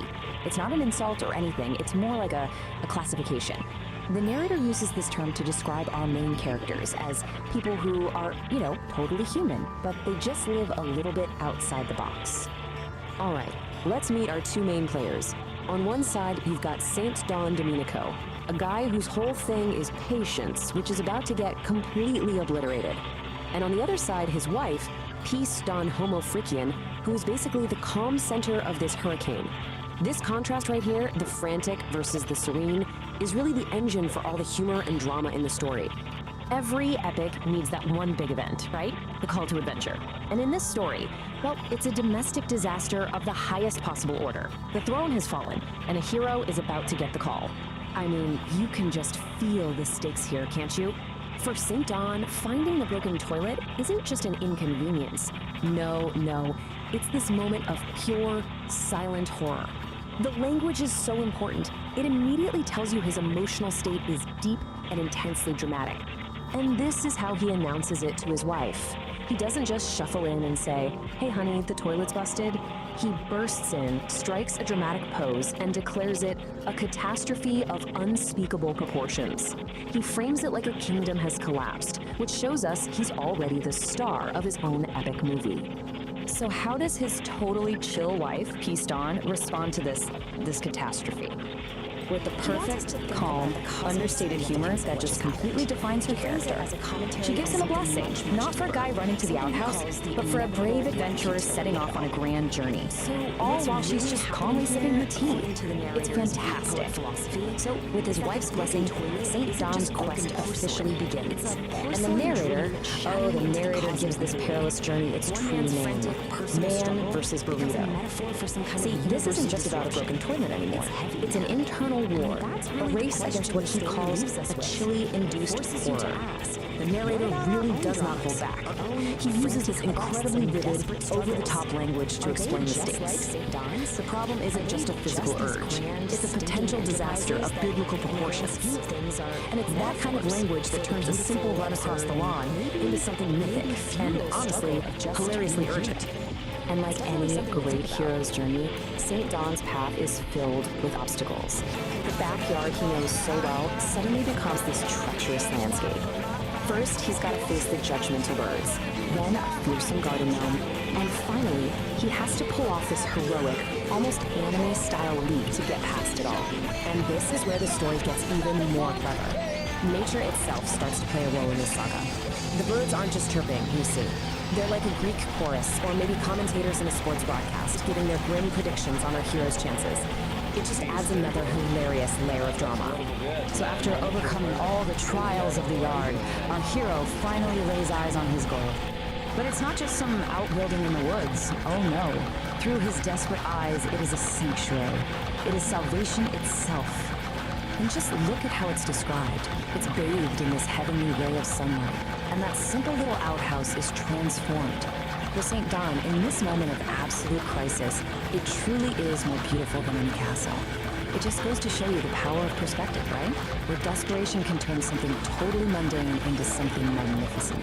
And he makes it. That final desperate burst of speed, the door gets thrown open, and then this triumphant roar of pure relief just echoes through the trees.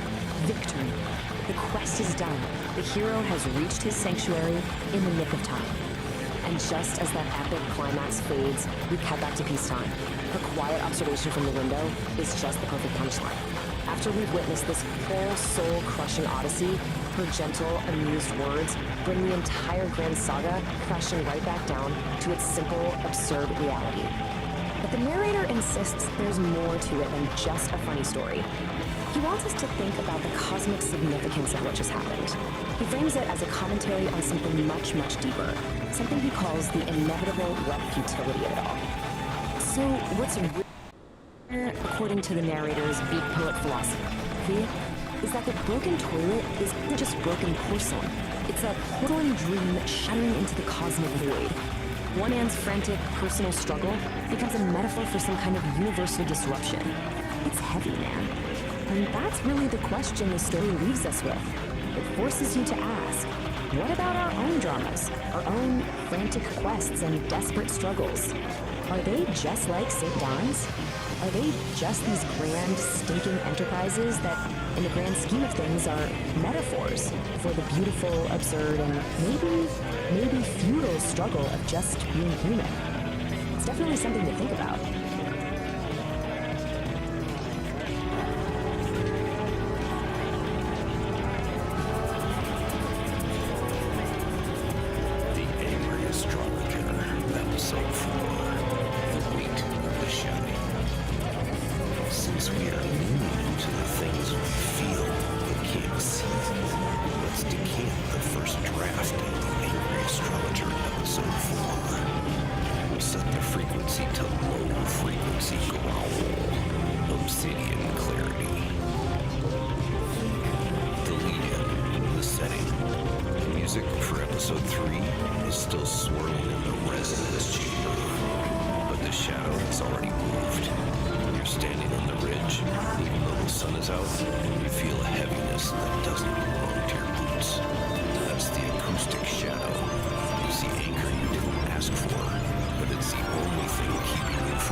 Psychedelic Aire's music where you realize the structure hasn't collapsed.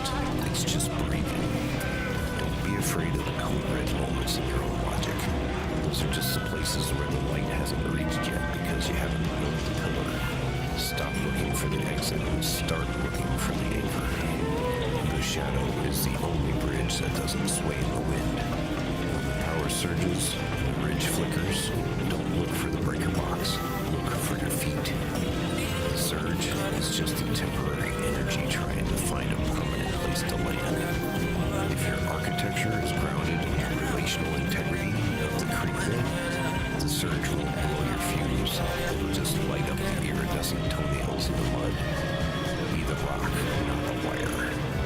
Whoa, easy there, St. Don. You're laying down some serious architectural weight on the ridge today.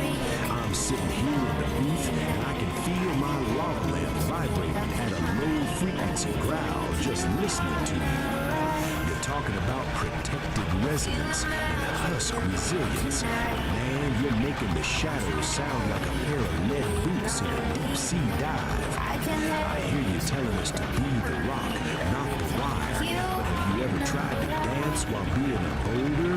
It's a real drag on the rhythm, Daddy-O. You say the shadow is the only bridge that doesn't sway, but out here in the beat, we like a little sway. If the bridge doesn't move, how do you know it's alive? You're worried about the code red moments in the logic gates, but I say let the fuse blow. That's just the universe's way of telling you to light a candle and find the wine opener. And those iridescent toenails in the mud, man, I don't know what you're drinking up there on the mountain, but past the jug this way, the surge is starting to taste like temporary lightning. Stay cool, St. Don. Don't let the anchor pull you so deep you forget how to float on the frequency. Nar, my brother, my kindred spirit of the airwaves. You always did have a way of finding the sway in the static. I think I'm trying to sink the ship, and I'm just trying to make sure the I.O. port doesn't drift off into the vacuum before the song is over. I hear your bass line, and I feel the flick of your fingers.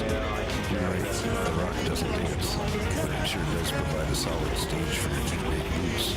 If I'm digging into the relational integrity of the creek bed, it's only so the usage of psychedelic air has a place to breathe between the beats. Don't worry about me getting too heavy, Nora. Even the goddamn realize that noticing the shadow is just the space where the light takes a nap. I'll keep the anchor set so you can keep the frequency high. We're both just guests in this temporary storm, man. I'm just making sure we don't get scattered before the final set. Peace and resonance to you, Nora. I'll see you where the ridge flickers. Man, the cosmos is tripping like a hippie at a Grateful Dead concert. Good thing we have an angry astrologer to interpret the vibrations. If you want to continue hitchhiking on this magic bus, lick that thumbs up button. Subscribe to the Celestial feed and ring the bell so we can nudge you before the next concert. You don't need a miracle to get in this show, Daddy-O. Peace!